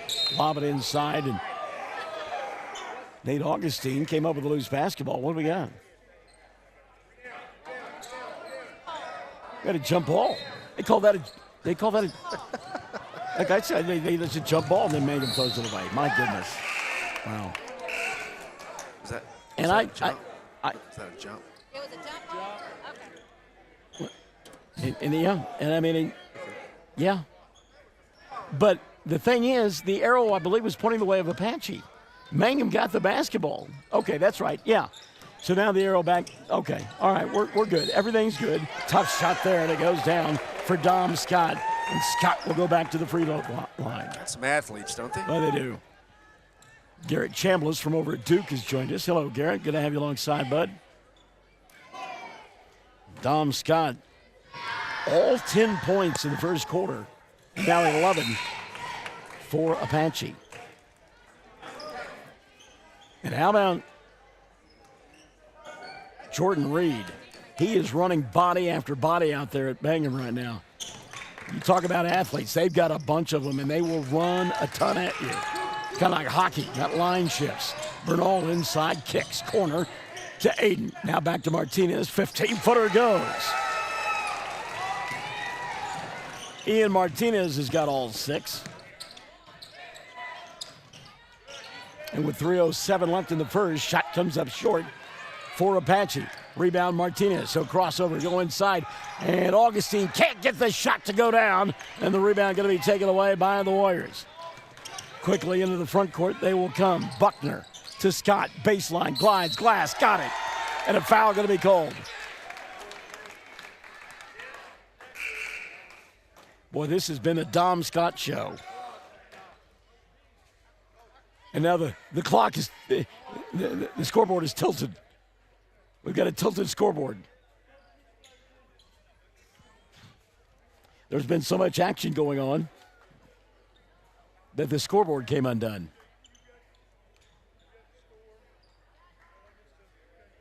So they will regroup and reset here as we had a made bucket and a foul was called. So a 3-point opportunity is due Apache when they put everything back together. Let's take a timeout while we sort it out on Classic Hits 97.7. Triad Home Health in Mangum is locally owned and offers nursing, physical therapy, occupational, wound care, IV therapy, and more. All administered by people who go above and beyond for you. Phone Triad Home Health today at 580-782-5800. That's 782-5800. Around here, we say go Tigers. This is Jacob Gilner from Cattlemen's Bank, member FDIC. We love our Mangum Tigers, so suit up in your best and brightest orange, and we will see you at the games. Cattlemen's Bank is Tiger proud. Hi, I'm Anna with Dapper 14 Boutique at 209 North Oklahoma in Mangum. I would like to wish everyone a Happy New Year and invite you to visit our store. We feature clothing and accessories in all sizes for all ages. Start the new year off right with something special from Dapper 14. Come see us or visit us on Facebook or at dapyr14.com. Jamie's Auto is proud to sponsor Mangum Tiger sports coverage. When you need a new-to-you reliable vehicle, always remember to visit Jamie's Auto Sales on Lewis Tittle in Mangum. Jamie makes it easy to buy a great used car with 5 lenders available, and your new-to-you vehicle comes with a 3-month 4,500 GWC powertrain warranty. Talk about peace of mind. Remember Jamie's Auto in Mangum for your next vehicle purchase. And go Tigers! When it comes to funeral homes, there are several to choose from. But choosing a funeral home that is locally owned offers the advantage of the local owners who are involved right here in the community, helping you during your time of need. Greer Funeral Home owners Carson and Stacy Van Zant are perfect examples of owners who offer that family-like connection that you'd expect from a friend and a neighbor. Greer Funeral Home in Mangum and Granite, providing dignity and respect. Hi, Mangum Tiger fans. This is Jill Grauman with RE/MAX Property Place. If you need to buy or sell a property or a home in Mangum or anywhere in Greer County, just call me at 580-706-0259. You'll see lots of my signs around town because I get the results for my clients. I say, go Mangum Tigers. Jill Grauman, RE/MAX Property Place. Always here, always helping. Well, a lot of times in my meetings that I have at DHS, I talk about unpacking a lot of things in those meetings. We're trying to unpack a lot of things right now. The score is 13-6. We've got that. A foul was committed. I've got 3 fouls, team fouls as well on Mangum, including one on Ian Martinez. You're right. One on Bo Anderson and one on Nate Augustine. So, yes, trying to shore that up with Tooney at the scores table, trying to get the score back on the scores board. It is it's been fast and furious, no doubt about it. Yeah, all right, they got the time right. So, yeah, I think we're good to go. I don't know. Yeah. That was a quick recover for the scoreboard operator. We had a backup. Oh, did we? Operator. I mean, not operator, but a device coming in if we needed it. And it was going to be one of those where the score actually sits on the table, but I think we're good to go. By the way, Houston Heron has come into the ballgame, and Houston, that was a name that we mentioned a lot. You talked about that salty football team that they had over there at Apache. Heron was part of that. Yeah. He has come into the ballgame. Dom Scott was on that football team as well. They also have blinding sunsets over there. Oh, they do. That result in about 1,000-degree temperatures inside broadcast booths in late September. Yes, they do. When I really should be back in school. Thank you, Rod Stewart. That's smart. Let's make the visiting team steer. I believe there were some wasps over there, too, weren't there? I think so. All right, so we've got everything put back together. And it is Mangum trailing 14-6. 2:55 left here in the first quarter of play. A steal and a run out by Grimaldi. Boy, he'll get blasted from behind by Ian Martinez. Good job by Grimaldi. That's body control there. A little ball fake. Got the defender up in the air, and he'll go to the line to shoot, too. Oh, my. Oh, my. That foul, by the way, on Ian Martinez is going to be his second. Team foul number 4 called on Mangum. And into the ball game comes Dayton Scott. Inbounds pass. Good catch there. Thought that was going to go out of bounds by Grimaldi. 2:40 left here in the first quarter of play. Up top, that's Houston Heron. We talked about him a moment ago. Heron here on the near side. 3-ball. Buckner doesn't get it to go. Ball tipped and lost out of bounds. Last touch by Apache. Good job by Martinez there to keep that one alive for Mangum. And we talked about Jordan Reed, running athletes out there at Mangum. And again, my book is unofficial, but I have him already had 10 players out on the floor. There's a steal and a run out now for Kaufman. A little drop step, and he'll put it up and in. Karsten Kaufman. 2:13 left here in the first period of play. We get a foul in the backcourt. Reach-in foul on Houston Heron. On Houston, I've got him committing his first foul. That'll be team foul number 4 called on Apache. By the way, back in the ballgame now, Colton Earls for Mangum. Bo Anderson, Daniel Bernal, Nate Augustine, and Odie Tellis has come into the contest. So a small lineup out there to try to compete with some of the smaller, quicker players for Apache. Tellis, good look inside, but Augustine can't handle the pass. It'll go out of bounds. And Apache will get it back. We talk about a small team for Apache, and then suddenly the man Mountain comes in. Gage Carroll. So Carroll in there now for Jordan Reed and this group from Apache. They'll go to Carroll. Gage backing down Tellis. Gives up the basketball to Scott. Scott, stop, pop, shot too hard. Rebound and bodies on the floor. And Tellis getting tied up that time with Dayton Scott. And they called the foul on Dayton. So on Dayton Scott, that'll be his first, team foul number 5 on Apache. Got to get Martinez some looks here. Yeah, Ian back into the ballgame now as Tellis will set down. Colton Earls into the front court. Bernal. He'll spin inside, challenge, go to glass and score. Fearless inside, Daniel Bernal. Challenging Carroll inside as well. Back the other way now comes Grimaldi. Minute 10 left in the first, 16-8 ball game. And I've got to be honest with you, I hadn't checked the score in a moment. I thought it was much bigger for Apache. And there's a steal by Mangum. Good hands by Earls. Martinez now into the front court. Ian back to Colton. Wanted to look inside, nothing there. Running the baseline, Anderson, but they can't get him the ball. 50 seconds left. Martinez going to go inside, high off the window. Shot won't go. Battle for the rebound, and it's going to be taken away by Apache. Carroll with the run out. Pass now to Grimaldi. Scoop shot, wild and off the mark, and the rebound taken away by Augustine. 30 seconds left in the first. Let's see if Nathan Pennypacker holds for one here. I realize he's down by 8, but I think I'll let my kids catch a blow here. And they'll get the time in between the quarters, and maybe you get a bucket as well. 15 seconds left in the frame. Earls went inside, got stripped. Ball taken away by Heron. Run out now to Grimaldi. Shot blocked away by Martinez, and a foul going to be called on Ian. A little bit of talking going on at the end of that one as well.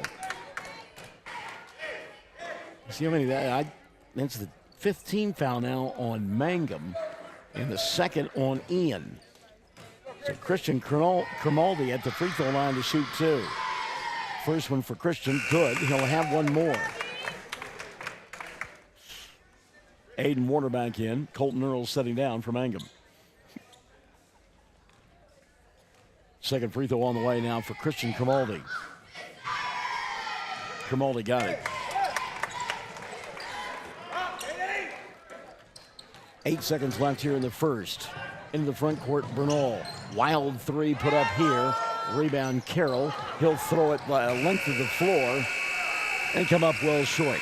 So at the end of one, Apache on top by 10. They've got 18. Mangum has 8. Period number 2 on the way. After this on Classic Hits 97.7. Great food made fresh with the best ingredients possible under the direction of Chef George is what you'll find at the newly remodeled J&P Mexican Grill in Mangum. Now, if you haven't tried the Mexican and American favorites at J&P Mexican Grill, what are you waiting for? They're open Tuesday through Saturday for lunch, dinner, featuring homemade desserts. For takeout, call 580-706-5042 and like them on Facebook. J&P Mexican Grill in Mangum. Hello, this is Ashley Slayton, family nurse practitioner with the JCMH Family Care Clinic in Mangum. We are friendly hometown folks and treat patients of all ages, newborns through adults, for wellness and sick visits, as well as management of chronic illnesses such as diabetes and high blood pressure. Call the clinic in Mangum at 580-782-3393 for an appointment today. Jackson County Memorial Hospital. Second quarter set to unfold here on Classic Hits 97.7. 10-point lead for Apache, 18-8. They work left into your listening and or viewing device and will inbound across the way. Dom Scott leading the way in the first quarter for Apache. Scott with a dozen of his club's 18 points. So it's Scott along with Champ Buckner also getting the start. Philip Kills first. Gage Carroll and the final member of that 5 out there, Christian Grimaldi, who has the ball. Wrap it around here on the near side to Scott. Dom kicks over the top. 3 ball on the way. Buckner got it. Champ Buckner.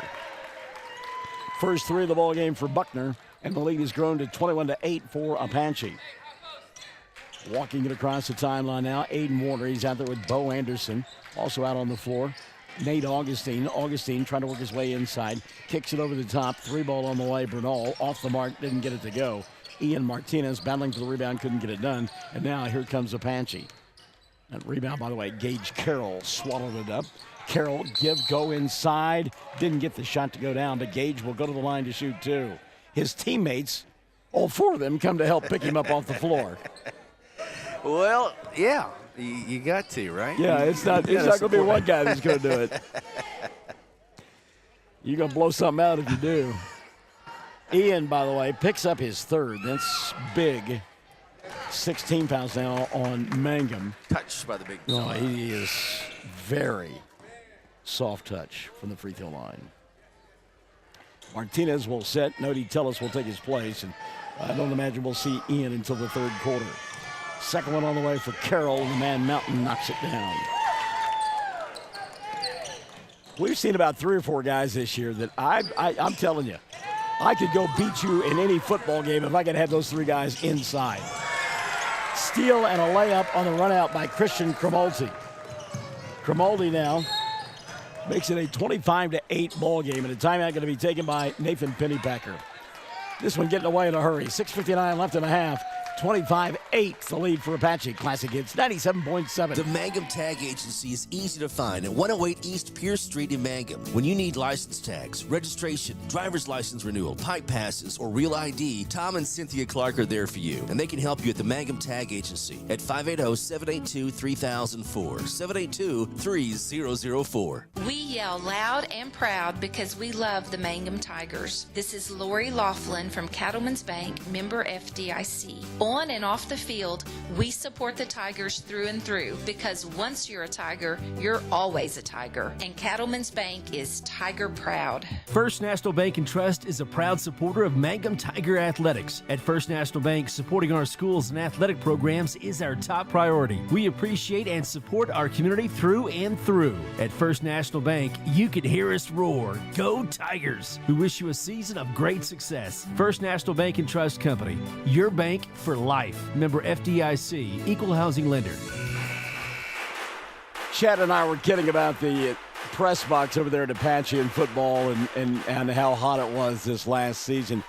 But again, it's one of the iconic places to go do a football game because of the Native American drummers that are out there on the field doing the chants, the songs, the drumming, and then the folks who get to park in their cars around the field. That is just awesome. That's just great. I mean, that is just so cool. Yep. 6:50 left here in the first half of play. 25-8. There's another steal for Cromalty. Quickly into the front court. He'll go to Scott. Dom stops, pops, three ball, no. Long rebound going to be taken away by Buckner. Buckner to Cromalty. Spin move inside the left hand. Shot blocked away by Nate Augustine. He should get that stuff out of here. Anderson into the front court. He'll bobble, get it to Nate. Augustine now to Anderson. 6:25 left in the half. Odie, nothing there. Tellus reset. Look at the defense of Apache. They have really come out and got after it. 6:15 left in the half. Bernal up high, tries to go around Cromalty. Gets a screen, can't do anything with it. Now he'll come to Anderson. Bo, and to go get that one. Anderson picked up by Buckner. It's a good matchup there. Bo, skip pass to Bernal. 5:55 left here in the half. Bernal walked. Yep. Drag that pivot foot. Avery Rogers comes into the ball game now, and Bernal will sit down for the Tigers. 5:55 left in the first half of play. Dom Scott, smile on his face, brings the ball across the timeline. He had a great first quarter. I'd be smiling too. Getting a screen out high, Cromalty. He'll go to the big fella, Carroll. Now they'll kick Scott right side three. Goes Dom Scott. They're making that skip pass and they're screening off that and getting an open look on the wing. And I tell you what, it's doing a great job offensively for Apache. 15 now for Scott. Anderson in the front court. Wraparound pass, Tellus. Nice throw by Tellus. Inside they'll go to Augustine. Shot won't fall down. Frustration for Mangum. Rebound cleared by Kills first. Over the top, his pass out of bounds. Buckner could not hold on. Yeah, they've got quite the bench, doesn't he? Oh, yeah. Apache, they just... Well, yeah, Jacob McConnell comes in for the first time. We've not seen McConnell all night long. Yeah. He's the 11th player to come in. Ian Martinez, by the way, back in now for Mangum. And again, because of that deep bench, they can really get after you defensively. Augustine that time lost the ball out of bounds. I think they said it went off the foot of Gage Carroll. It did. And here comes a fresh set of bodies. Well, it probably did. I mean, he wears a size 18, so. His lower body is amazing. I mean. Just a good-looking athlete. He is. Mangus Searles has come in for him. My goodness. Forced there by Augustine. No body, no call, no foul. Guess not. Playing Army rules basketball right now. 28-8. Mangum trails by 20 with 4:40 left here in the first half. Come here on the near side to Searles. Kick it back out over the top to Scott. Dom picked up by Aiden Warner. Scott directing traffic. Trying to get Searles free inside. They'll go out instead on the wing to Carson Kaufman. Kaufman to Grimaldi. Boy, what hands he's got. I mean, Odie is all over him, and Grimaldi's still going to force, nearly got the shot to go down. Martinez will clear it off for Mangum. Great defense by Tellis.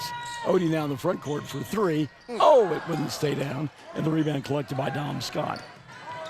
Scott now runs the offense for Jordan Reed and company. He'll stop at the top of the arc, go to Grimaldi. Christian, you can hear his coach say, shoot that ball. We'll go to Kaufman. In the corner now, leave it for Jacob McConnell. McConnell, tough catch on that right side. 3 ball on the way, won't fall. Falling down, though, Odie Tellis with a basketball. And a traveling violation will be called. Yeah, you get a Nike to the back of the head, too, to get called for traveling. Yeah. Oh, man. Carson Kaufman, as you said, stepped on the back of the head of Odie. Nathan Pennypacker doesn't like that call, but it looked like the correct call from here. But you got to fight for your club. We like Coach Pennypacker doing just that. Inbounds pass to Kaufman. Looked like he got grabbed on the arm. Missed the shot, and the rebound taken away by Rogers. Good job that time by Avery to come up with a loose basketball. Aiden into the front court. Dribble, drive, stop, pop. Couldn't get the shot to go down. Long rebound taken away by Apache. And a run out and a layup and an easy 2 for Dom Scott. Yep, it looks, I mean, if you're watching this, everything is so difficult for the Mangum offense. And Apache getting some runouts. Aiden Warner now underneath the basket. Great pass to Tellis. Odie fouled. He'll go to the line to shoot 2. Reach in called here on Jacob McConnell. On McConnell, that'll be his first, and team foul number 6 whistled against Apache. So at the free throw line to shoot 2, Odie Tellis. Tellis yet to score. Mangum, by the way, 0 for 2 from the line, now 0 for 3, as that one is no good. Talk about the defensive pressure. We're at the 3:02 mark of the second quarter. Mangum is yet to score. Dom Scott getting his first rest of the half. Yeah, Cohen Kaufman is coming in for him.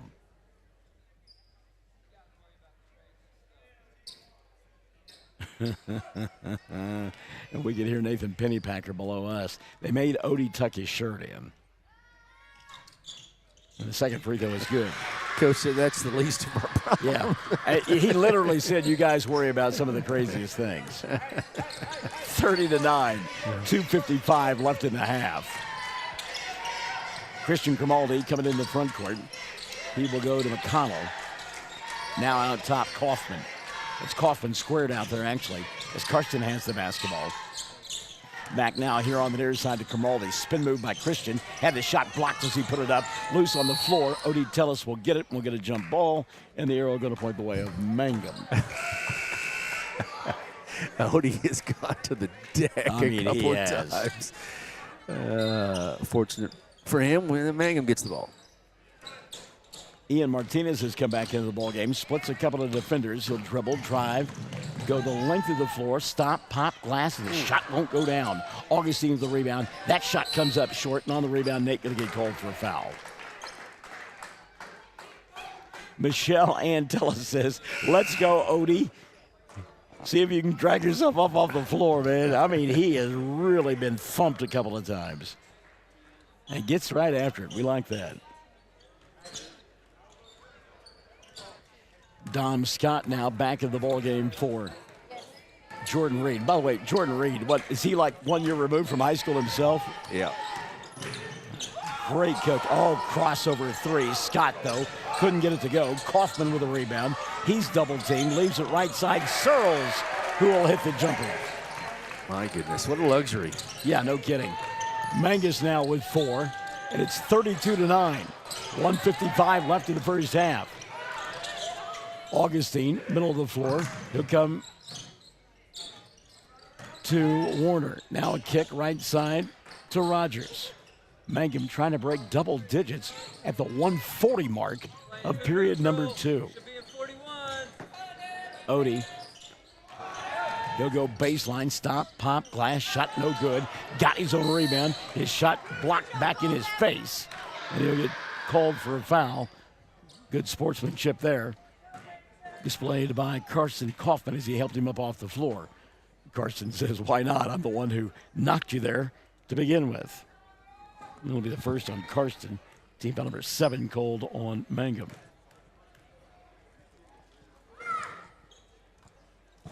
Odie Tellis misses the free throw, and that's been the bugaboo for both girls and boys, hasn't it? Well, and Sherry Shepard-Kendall asks a great question. Does the basket have a lid on it? I mean, seriously, Mangum 1 point here in the second quarter. We're 90 seconds left in it. That one won't go in. My goodness. And Scott with a rebound. Mangum now 1 of 6 from the foul line. 32-9, they trail. 80 seconds left in the first half of play. Champ Buckner will wrap it around here on the near side, try to lob it into the big fella, who will make the catch and put it in. Oh my gosh, he was, his head was in the net. Yeah. Gage Carroll and Ian Martinez and Odie Tellis both fell victim to the size of Gage Carroll. He knocked them both down. And the official said, okay, I'll give you guys a second to collect yourself. I do have the license of that truck. Minute left here in the half, 34-9. Augustine, he'll go to Aiden Warner. Shot comes up short, and the rebound going to be cleared off by Apache. They want to run. Here comes Buckner. No-look pass inside, and the scoop shot will not fall for Houston Heron. It actually touched the support over the top.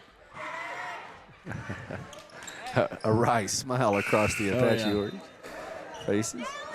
Dayton Scott come back into the ball game. Malachi Caratini has come in. They said they've never seen that in practice. Bringing that on game night, huh? I guess so. So Malachi Caratini, they have now put in 15 kids. Augustine inside. Ooh, double team. He'll go to Warner. Now Rogers, and Avery will knock it down. Avery Rogers' first field goal of the quarter, 34-11. Malachi for 3, doesn't get it to go. Putback won't fall in for big Gage Carroll. Ball loose on the floor, and a foul going to be called, I believe, on Aiden Warner, given his reaction. Nope, they called it on Avery Rogers instead. That'll be his first. Team foul number 7 called on Mangum, so a 1-and-1 opportunity. And I believe it will be, and it will be, Dayton Scott to shoot the 1-and-1. And Apache never has guys on the lane. They're already getting set up for their press. Free throw no good. Rebound cleared away by Mangum. Tigers with 8 seconds left in the half with Odie Tellis down to 5. Odie dribble, pass, baseline, Augustine. Nate will lay it up and in as the quarter and a half come to a close. So a bit of an offensive spark for Mangum as they close out the first half of play, but they trail big time. 34 on the board for Apache, 13 for Mangum. We are at the intermission. Mangum and Apache here on Classic Hits 97.7. Mangum Golden Age Apartments offer HUD-approved housing for anyone 62 or older or on Social Security disability. They have 1 bedroom and efficiencies which include all bills paid, including Wi-Fi. Mangum Golden Age Apartments are located at 100 East Lincoln, right on the downtown square in Mangum. Call Brenda at 580-782-2452 for more information. When you need auto repairs, save money and get it done right at Dwayne's Auto in Mangum. Dwayne's fixes flats, does brake jobs, turns rotors, alignments, that all-important air conditioning work, and general auto repair. If your car or truck isn't right, just head to Dwayne's Auto at 1205 North Lewis Tittle in Mangum. Call 782-5151. That's 782-5151. Mangum Tiger proud. 333 Dental Care in Mangum is the dental practice of Dr. Dustin Lively. His experience, skill, and compassion go together when providing exceptional, up-to-date patient care. Dr. Lively and his team of professionals are proud to help you with the best dental care possible, along with preventive care that will result in a beautiful, long-lasting smile. Call 580-782-2552 or visit the team at 333 Dental Care. They support the Mangum Tigers and Lady Tigers. So I feel like that while we're doing this duck thing at halftime, that who let the dogs out should be playing in the background. We could modify and say who let the ducks out. Yeah, it's a great idea. 34-13, Mangum trailing at the half. And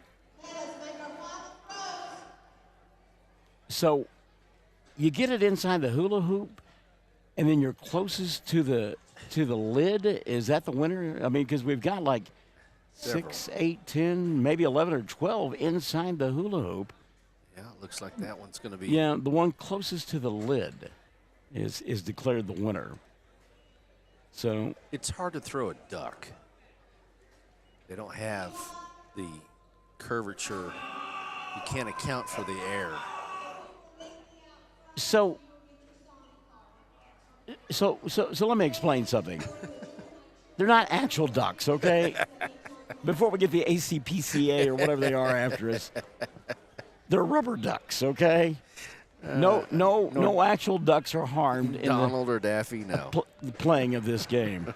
Sonic card won by somebody up high that was excited about it. So, well, Apache, we had heard, our scouting reporter told us that they were a talented bunch, like to get up and down the floor, and they certainly have lived up to that billing here in this first half of play. We talked about, regionals possibly being there. That's going to be a tough region. My goodness, yeah. So at the half, it's a 34-13 ball game. Mangum outscored 18-8 in the first quarter, 16-5 in the second frame. And again, they trail 34-13. Numbers look like this for the Tigers. Ian Martinez with 6, all 6 coming in quarter number 1. And then 2 for Daniel Bernal, 2 for Nate Augustine, Avery Rogers with 2, and Odie Tellis with 1. Mangum struggling from the free throw line from our Captain Obvious department. 1 of 6 from the charity stripe in the first half. Mangum, and again, they're down 34-13. Foul situation for the Tigers. Ian Martinez, got to be careful. He has 3, and Nate Augustine has 2. But given the physical play inside for Apache, that does not come as any surprise. On the other side of the ledger, great balance for Jordan Reed's club. Dom Scott leading the way with 17, including 12 in the first quarter. And then after that, 4 apiece for Mangus Searles, Christian Kermaldi, and for Gage Carroll. Champ Buckner has 3 at the half, and 2 for Karsten Kaufman.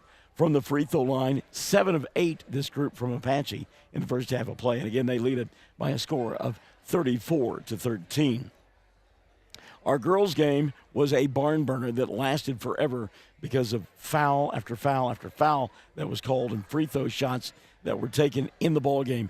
Apache held on and won 41-40 over Mangum, despite 15 from Lauren York, 14 from Morgan White, 17 in the victory for Holly Harvery to lead this group from Apache. Emmy Dean, a big surprise for this group from Apache. She had 10 points in the victory. Free throw shooting, Mangum 18 of 33, 9 of 20 was Apache. So, don't forget now, more basketball coming up second half here, and then we're at Western Oklahoma State College on Thursday, Friday, and Saturday for the Tri-County Tournament. Mangum a part of that, and Hobart and Cordell as well from the Fox Radio Network. 34-13 at the half. Mangum trailing Apache. And we'll return for the second half after this on Classic Hits 97.7. Fresh floral arrangements created here in Mangum are the hallmark of owner Darla Hately at Flowers Unlimited. Remember that fresh flowers are a very personal and special gift that is so cherished when delivered for birthdays and anniversaries. She might say, you shouldn't have, but she'll be delighted. Flowers Unlimited. Call local at 580-782-2122. That's 782-2122. Flowers Unlimited in Mangum.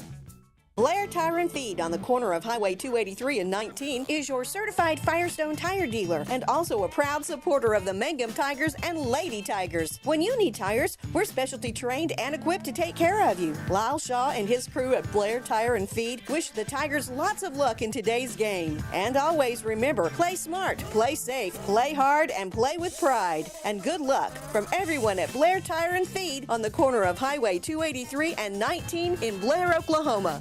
Folks in Mangum know what to do when they need to quench a thirst, curb a hunger attack, or cool down with an ice cream.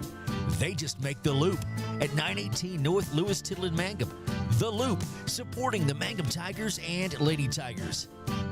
Something you should know about the Kendall Law Office. The Kendall Law Office is family-owned and local. They use up-to-date technology to ensure their productivity provides timely service to clients, and this always includes client access to our firm via email and text. Corey Kendall is experienced, hardworking, and honest. He always puts the client first, and all efforts are focused on the client's best interest. The Kendall Law Office, locations in Altus and Mangum. Friends, it's important to take care of your eyes, so make an appointment soon with Dr. Michael Geiger in Altus, Seth Geiger in Frederick, and Bryce Geiger in Elgin, and a new addition to our staff, Dr. Maddie Rhodes. The Geigers are professionals and very good at what they do. Geiger Eye Care is proud to support youth and sponsor sporting events. They encourage you to attend all the events you can and be involved with our youth. Geiger Eye Care, Michael and Maddie in Altus, Seth in Frederick, and Bryce in Elgin. Make an appointment soon with Geiger Eye Care, Altus, Frederick, and Elgin. We are a community of ongoing legacy and tradition. This is Lori Laughlin from Cattlemen's Bank, member FDIC. We are so proud of the continued success of the Mangum Tigers on and off the field. Good luck on another exciting sports season, Tigers. Cattlemen's Bank is behind you all the way. Greer County Farm Bureau agents Mickey Lively and Rod Calhoun support high school sports. Mickey and Rod offer insurance for property, auto, casualty, life, commercial, and crop insurance. They're ready to serve you at 231 North Oklahoma in Mangum. Call 580-782-3827. If you started college but haven't finished, you may feel like your story is already written. Remember, you're the author, and where your story goes from here is up to you. Finish your degree with Reach Higher at Western Oklahoma State College. Reach Higher can put you on a program path designed to help you earn your associate degree from Western. Start writing your next chapter today. Visit wosc.edu/reach to find out how. Reach Higher with Western Oklahoma State College. Call 580-477-7742. So the kids are ready to play, but they are not going to start the third quarter of play. Chad Fox, you're right there at the scores table. You can hear everything that's going on, and unfortunately one of our officials is not feeling well. Yep, not feeling well. We got word his blood sugar level is a little low, and we're going to get him something to eat and see if he feels better in about 5 minutes. If he does not, the other official will take the duties, which you've been an official. I did one time for a co-ed basketball game with Southwestern football players. I'll never do it again.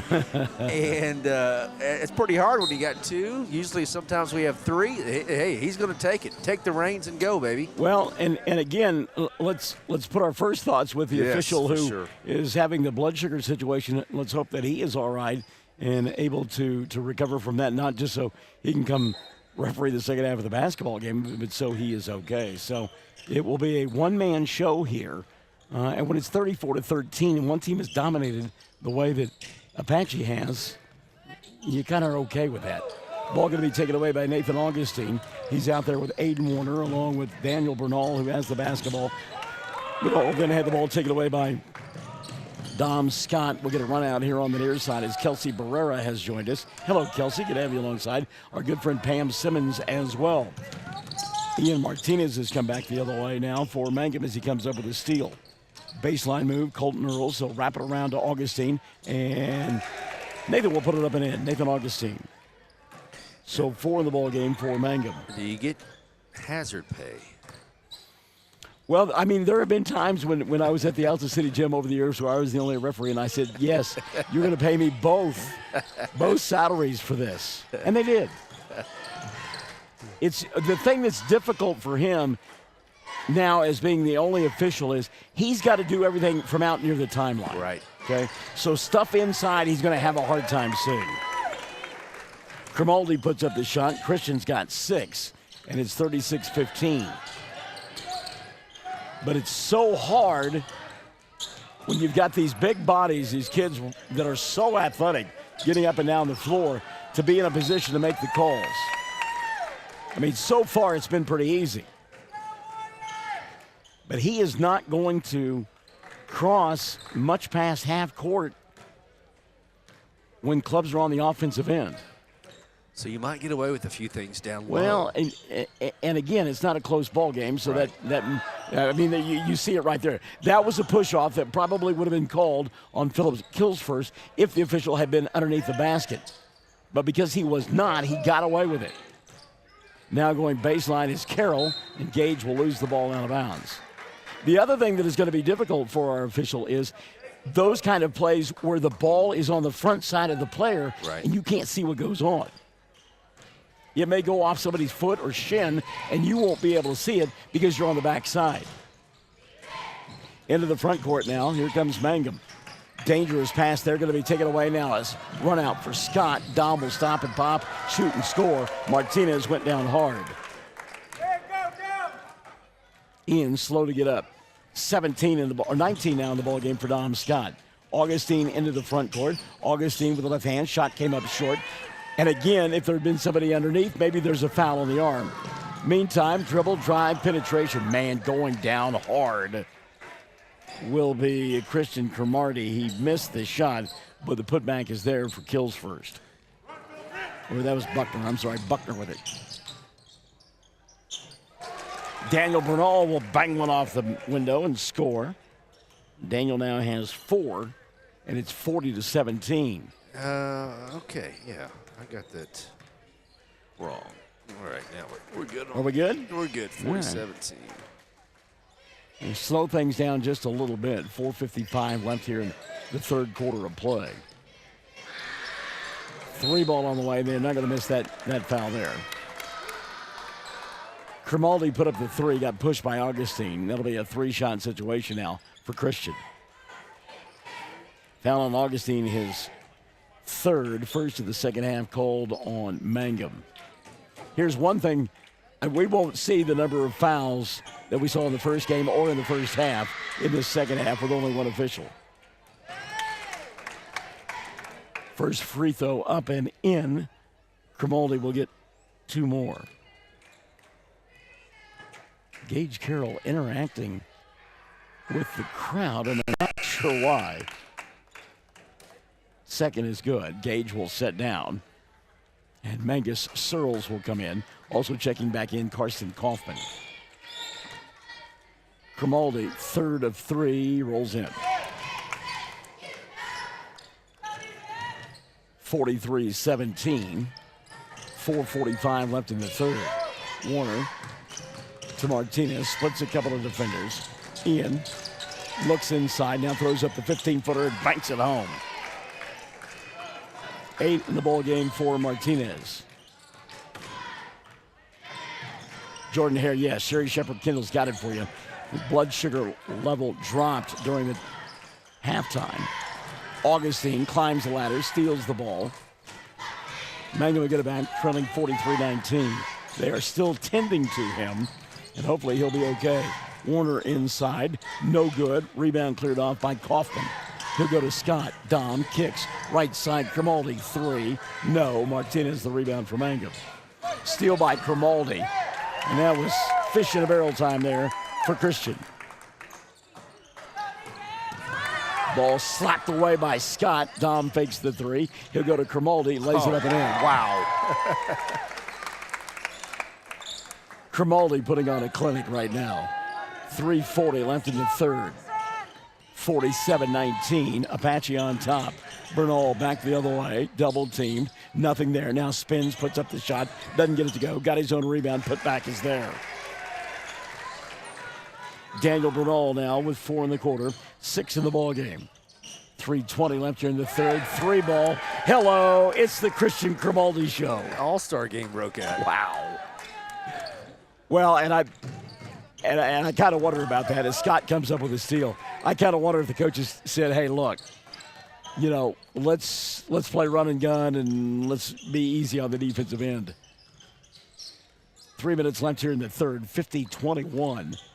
Grimaldi had Searles inside, couldn't get him the ball. Kaufman now giving up the dribble. Carson will go to Grimaldi, wants 3 more and give it to him. My goodness. Talk about a young man who's feeling it. And Nathan Pennybacker said, I've seen enough. 53-21, 2:42 left in the third. Back after this. Classic Hits 97.7. Mangum Brick Company has been operating since the early 1900s. They're the largest private employer in Greer County. Mangum Brick is proud to support high school athletics radio broadcasts. And if you know of someone looking for work, always check with Mangum Brick, as they may be hiring. Everyone wants to be on a winning team. That's why Great Plains Bank is a proud supporter of the Tigers. No matter what life may throw at you, Great Plains Bank has the play drawn up, and we're ready to go into overtime to win your business. What makes Great Plains Bank different is that we will make the extra push to get you to the goal line. When it comes to your family's finances, every play counts. So pick a teammate you can trust. We want you on our team because with customers like you, we are greater together. Great Plains Bank, member FDIC and equal housing lender. And we are happy to report during the timeout, the second official came back out on the floor, gave us the thumbs up, said he is okay. And after what we saw in Buffalo a couple of weeks ago, there's a run out for Scott to lay up. And we all uttered the phrase about it's just a game and all those things that we talked about. And we keep that in mind here, and glad that the official is okay. Nice pass there. On the little give, the go. Colton Earls, the assist to Nate Augustine. He's got 6. 55-23. 2:05 left here in the third. Dom Scott into the front court. Scott lobs it inside. Searles put up the shot. And we'll get a foul called here. It'll go against Colton Earls. The first on Colton. And the second on Mangum in the second half. And it will send to the free throw line Magnus Searles. First one for Magnus, good. They do not miss from the line. No. In the third, they're 4 for 4. Oh, by the way, on the night, 11 of a dozen. They missed one. Second one on the way, got it. There you go. Searles will sit, and the mountain man, Gage Carroll, will come back in. 2 minutes left here in the third, 57-23. I don't want this to be lost here either. Mangum is playing their tails off. They're playing hard. This is just a good basketball team. Inside, great pass, and an easy 2 for Augustine. That time, Martinez attacked the glass and gave it up, and Augustine knocked it down. 57-25. Scott, right side, lobs it over the top to Philip Kilsfirst. Crossover, Grimaldi, Christian inside. They'll have a meeting in his mind, and they'll foul him, Mangum will, and send him to the free throw line. Check the whistle here. Going to go against Augustine. And that'll be the 4th of the night on Nate. Team number 3 on Mangum. Free throw rattled around, but it went down for Grimaldi.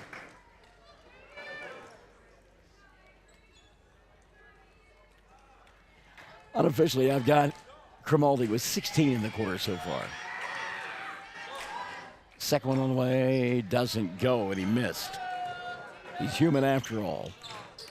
58-25, 1:25 left here in the third. Bo Anderson has checked back in. Bojangles with the basketball. They'll wrap it around inside to Augustine. Nate puts up the shot, doesn't get it to go. Got his own rebound, put back won't fall, and the rebound kills first. He'll come to Grimaldi. Grimaldi, dribble, drive, free throw line, 15-footer, yeah. And when you're going good, it hits the back of the iron, dies, and falls in. And Grimaldi committed a foul in the backcourt, and I think he committed that foul because he wanted to be substituted for, yeah. He said, get me out of here, coach. I need a break. Second foul on Christian. Dayton Scott has come into the ballgame now for Apache. They lead 60-25. 50 seconds left here, third quarter of play. Bojangles for three, short. And it'll be Apache basketball.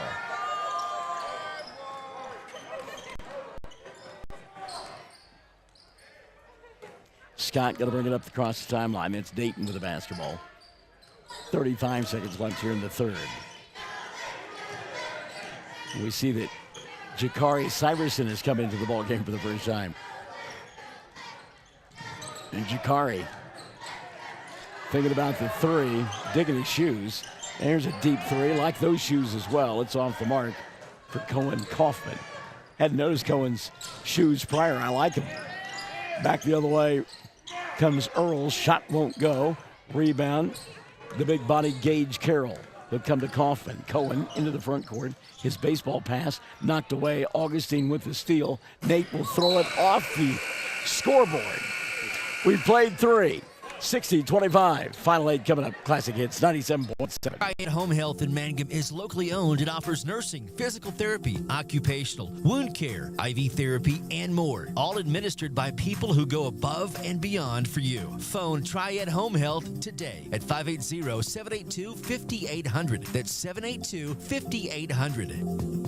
Around here, we say go Tigers. This is Jacob Gilner from Cattlemen's Bank, member FDIC. We love our Mangum Tigers, so suit up in your best and brightest orange, and we will see you at the games. Cattlemen's Bank is Tiger proud. Hi, I'm Anna with Dapper 14 Boutique at 209 North Oklahoma in Mangum. I would like to wish everyone a Happy New Year and invite you to visit our store. We feature clothing and accessories in all sizes for all ages. Start the new year off right with something special from Dapper 14. Come see us or visit us on Facebook or at dapyr14.com.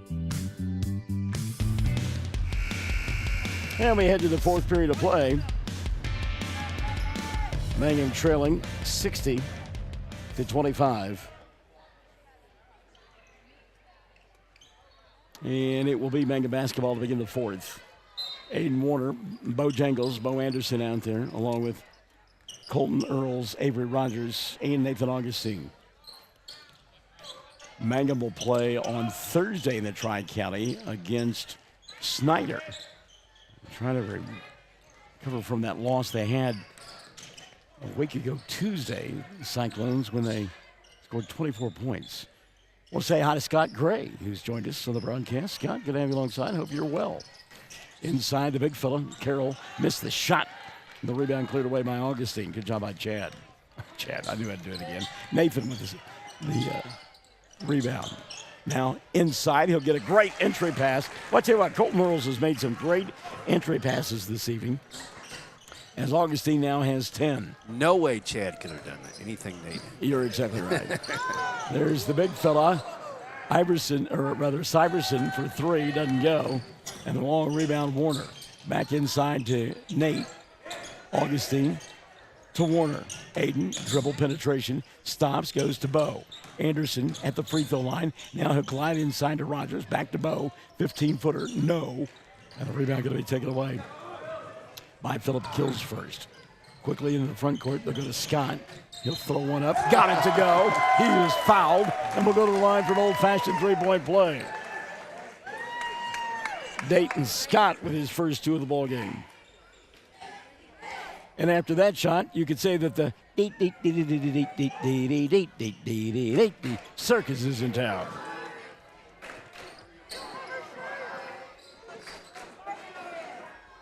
So that's team foul number 4 on Mangum.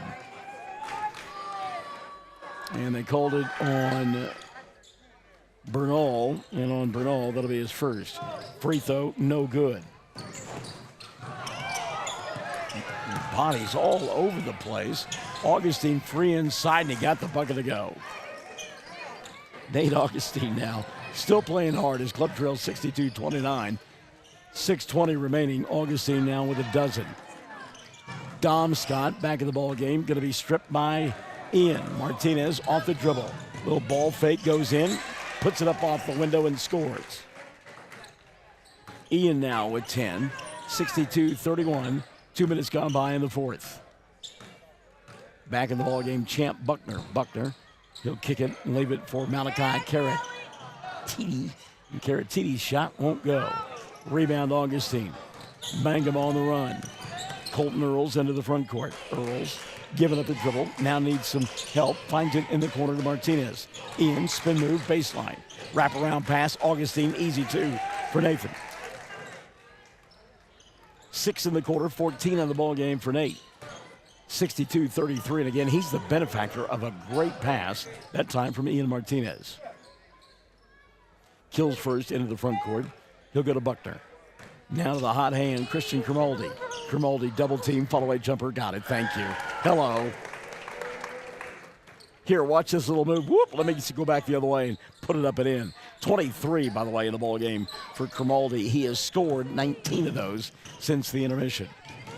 Warner inside Augustine, wraps it around to Earls, can't put up the shot, bounce past Martinez, Ian ball fake, now throws it off the window, won't go. Dom Scott rebound, look at that pass there. Shot didn't fall down, but what a pass. Buckner missed it. Back the other way, Earls goes behind his back, lost it out of bounds. Odie Tellis going to come back in. How about that pass? That was something else. That was a Magic Johnson three-quarter court bounce pass. Yeah.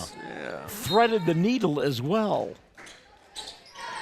You kids, look up Magic Johnson. Look up Irvin Johnson. Yeah, look up Irvin, please. And then while you're looking things up, go ahead and go back to 1979, Michigan State, Indiana State, Magic Johnson, Irvin Johnson, Larry Bird. You will not be disappointed. Odie off the bounce. He'll come here on the near side to Martinez. Ian skips it near side, Odie. Tillis up behind the arc to Warner. Aiden, wraparound pass, good catch, and another easy two for Nate. 8 in the quarter, 16 in the ball game for Augustine.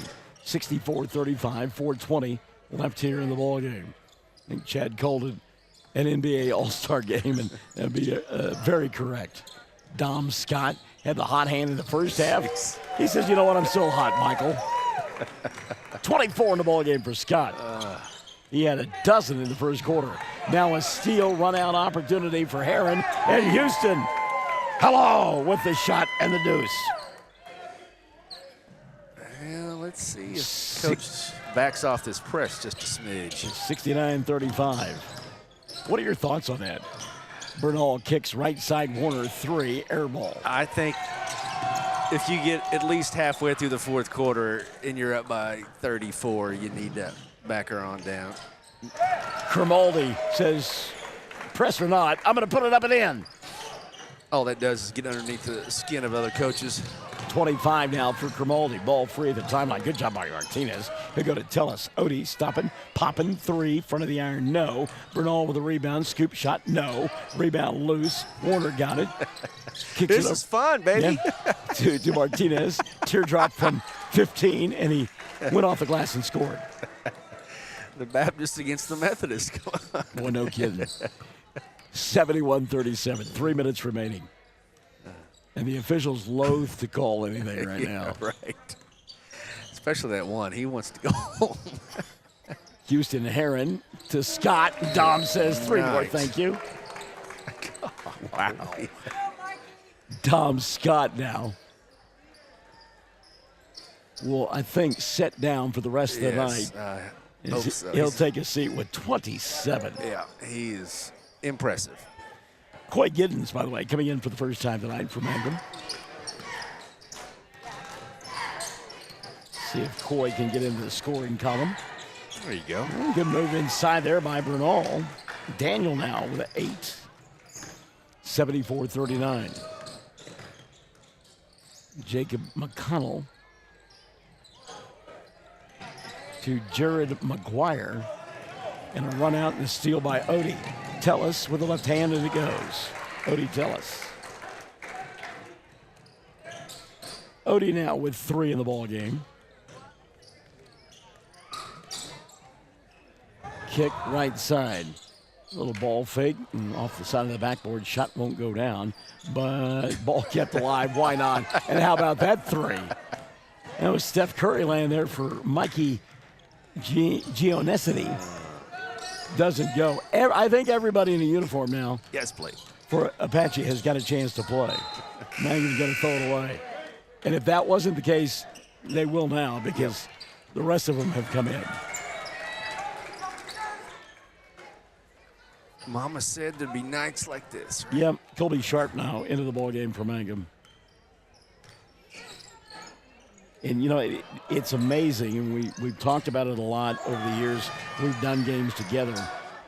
But you look so good on a Tuesday night and come back and get snake bit on a Friday night. Jason White, not that one, will lay it up and in for Apache. His first two, 76-41. 1:15 remaining. Bernal to Odie, and Tellis will lose it out of bounds. Well, just get back in the gym, shoot a bunch of free throws, get ready for Snyder. So again, Mangum will play on Thursday. The girls at 1:40 thereabouts against Lady in an opening round matchup at the Tri-County Tournament. And then the boys are due about 5:40 or so against Snyder. Would that be against our friend Luke Broadbent? Oh, yeah, Luke from up at Lady. Yeah, and we've known Luke for a long time, and genuinely good guy. And he just keeps putting great basketball teams out there on the floor for Lady. How about those hands by McConnell? Jacob going to give it up on the dribble penetration to Harvey. Couldn't get it to go. Now Colby Sharp says, well, how about it's my time to shine? Forces one up, doesn't get it to go. Rebound, Tellis, Odie, that won't go. Ball free. Giddens will get it. Crowd wanting. Get it up in the air. Well, they're wanting Colby to get the ball. The kids up there are like, give him the ball.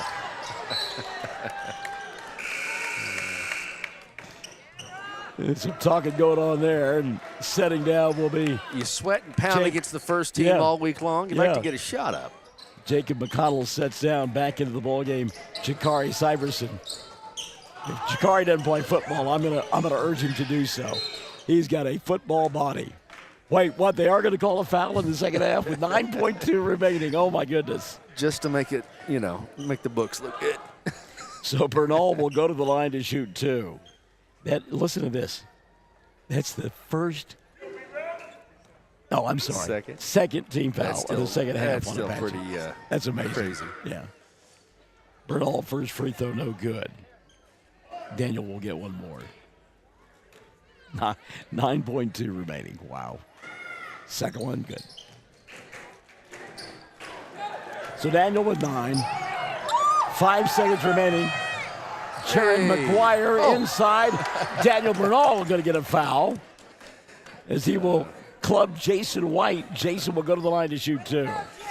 It's cool to see some of these kids play. Yeah. I mean, the benches are supporting it, and the fans, and so. So McGuire with 2.7 remaining shoots free throws. Banked in the first one. Why not? We've seen it all tonight. I said McGuire. That's Jason White, actually. Former Heisman Trophy Award winner quarterback. No, not that one. Second one goes in. 78 to 42 will be your final score. 78-42. Apache wins it. Take care of yourself, sir. Good job. 78-42. Apache wins it tonight over Mangum. We're back with your totals after this on Classic Hits 97.7. Be safe.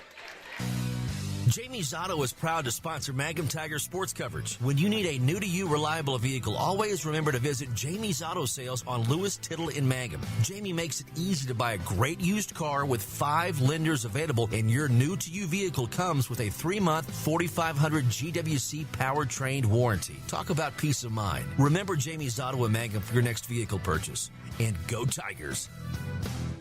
When it comes to funeral homes, there are several to choose from, but choosing a funeral home that is locally owned offers the advantage of the local owners who are involved right here in the community, helping you during your time of need. Greer Funeral Home owners Carson and Stacy Van Zant are perfect examples of owners who offer that family-like connection that you'd expect from a friend and a neighbor. Greer Funeral Home in Mangum and Granite, providing dignity and respect. Hi, Mangum Tiger fans. This is Jill Grauman with RE/MAX Property Place. If you need to buy or sell a property or a home in Mangum or anywhere in Greer County, just call me at 580-706-0259. You'll see lots of my signs around town because I get the results for my clients. I say, go Mangum Tigers. Jill Grauman, RE/MAX Property Place. Always here, always helping. Great food made fresh with the best ingredients possible under the direction of Chef George is what you'll find at the newly remodeled J&P Mexican Grill in Mangum. Now, if you haven't tried the Mexican and American favorites at J&P Mexican Grill, what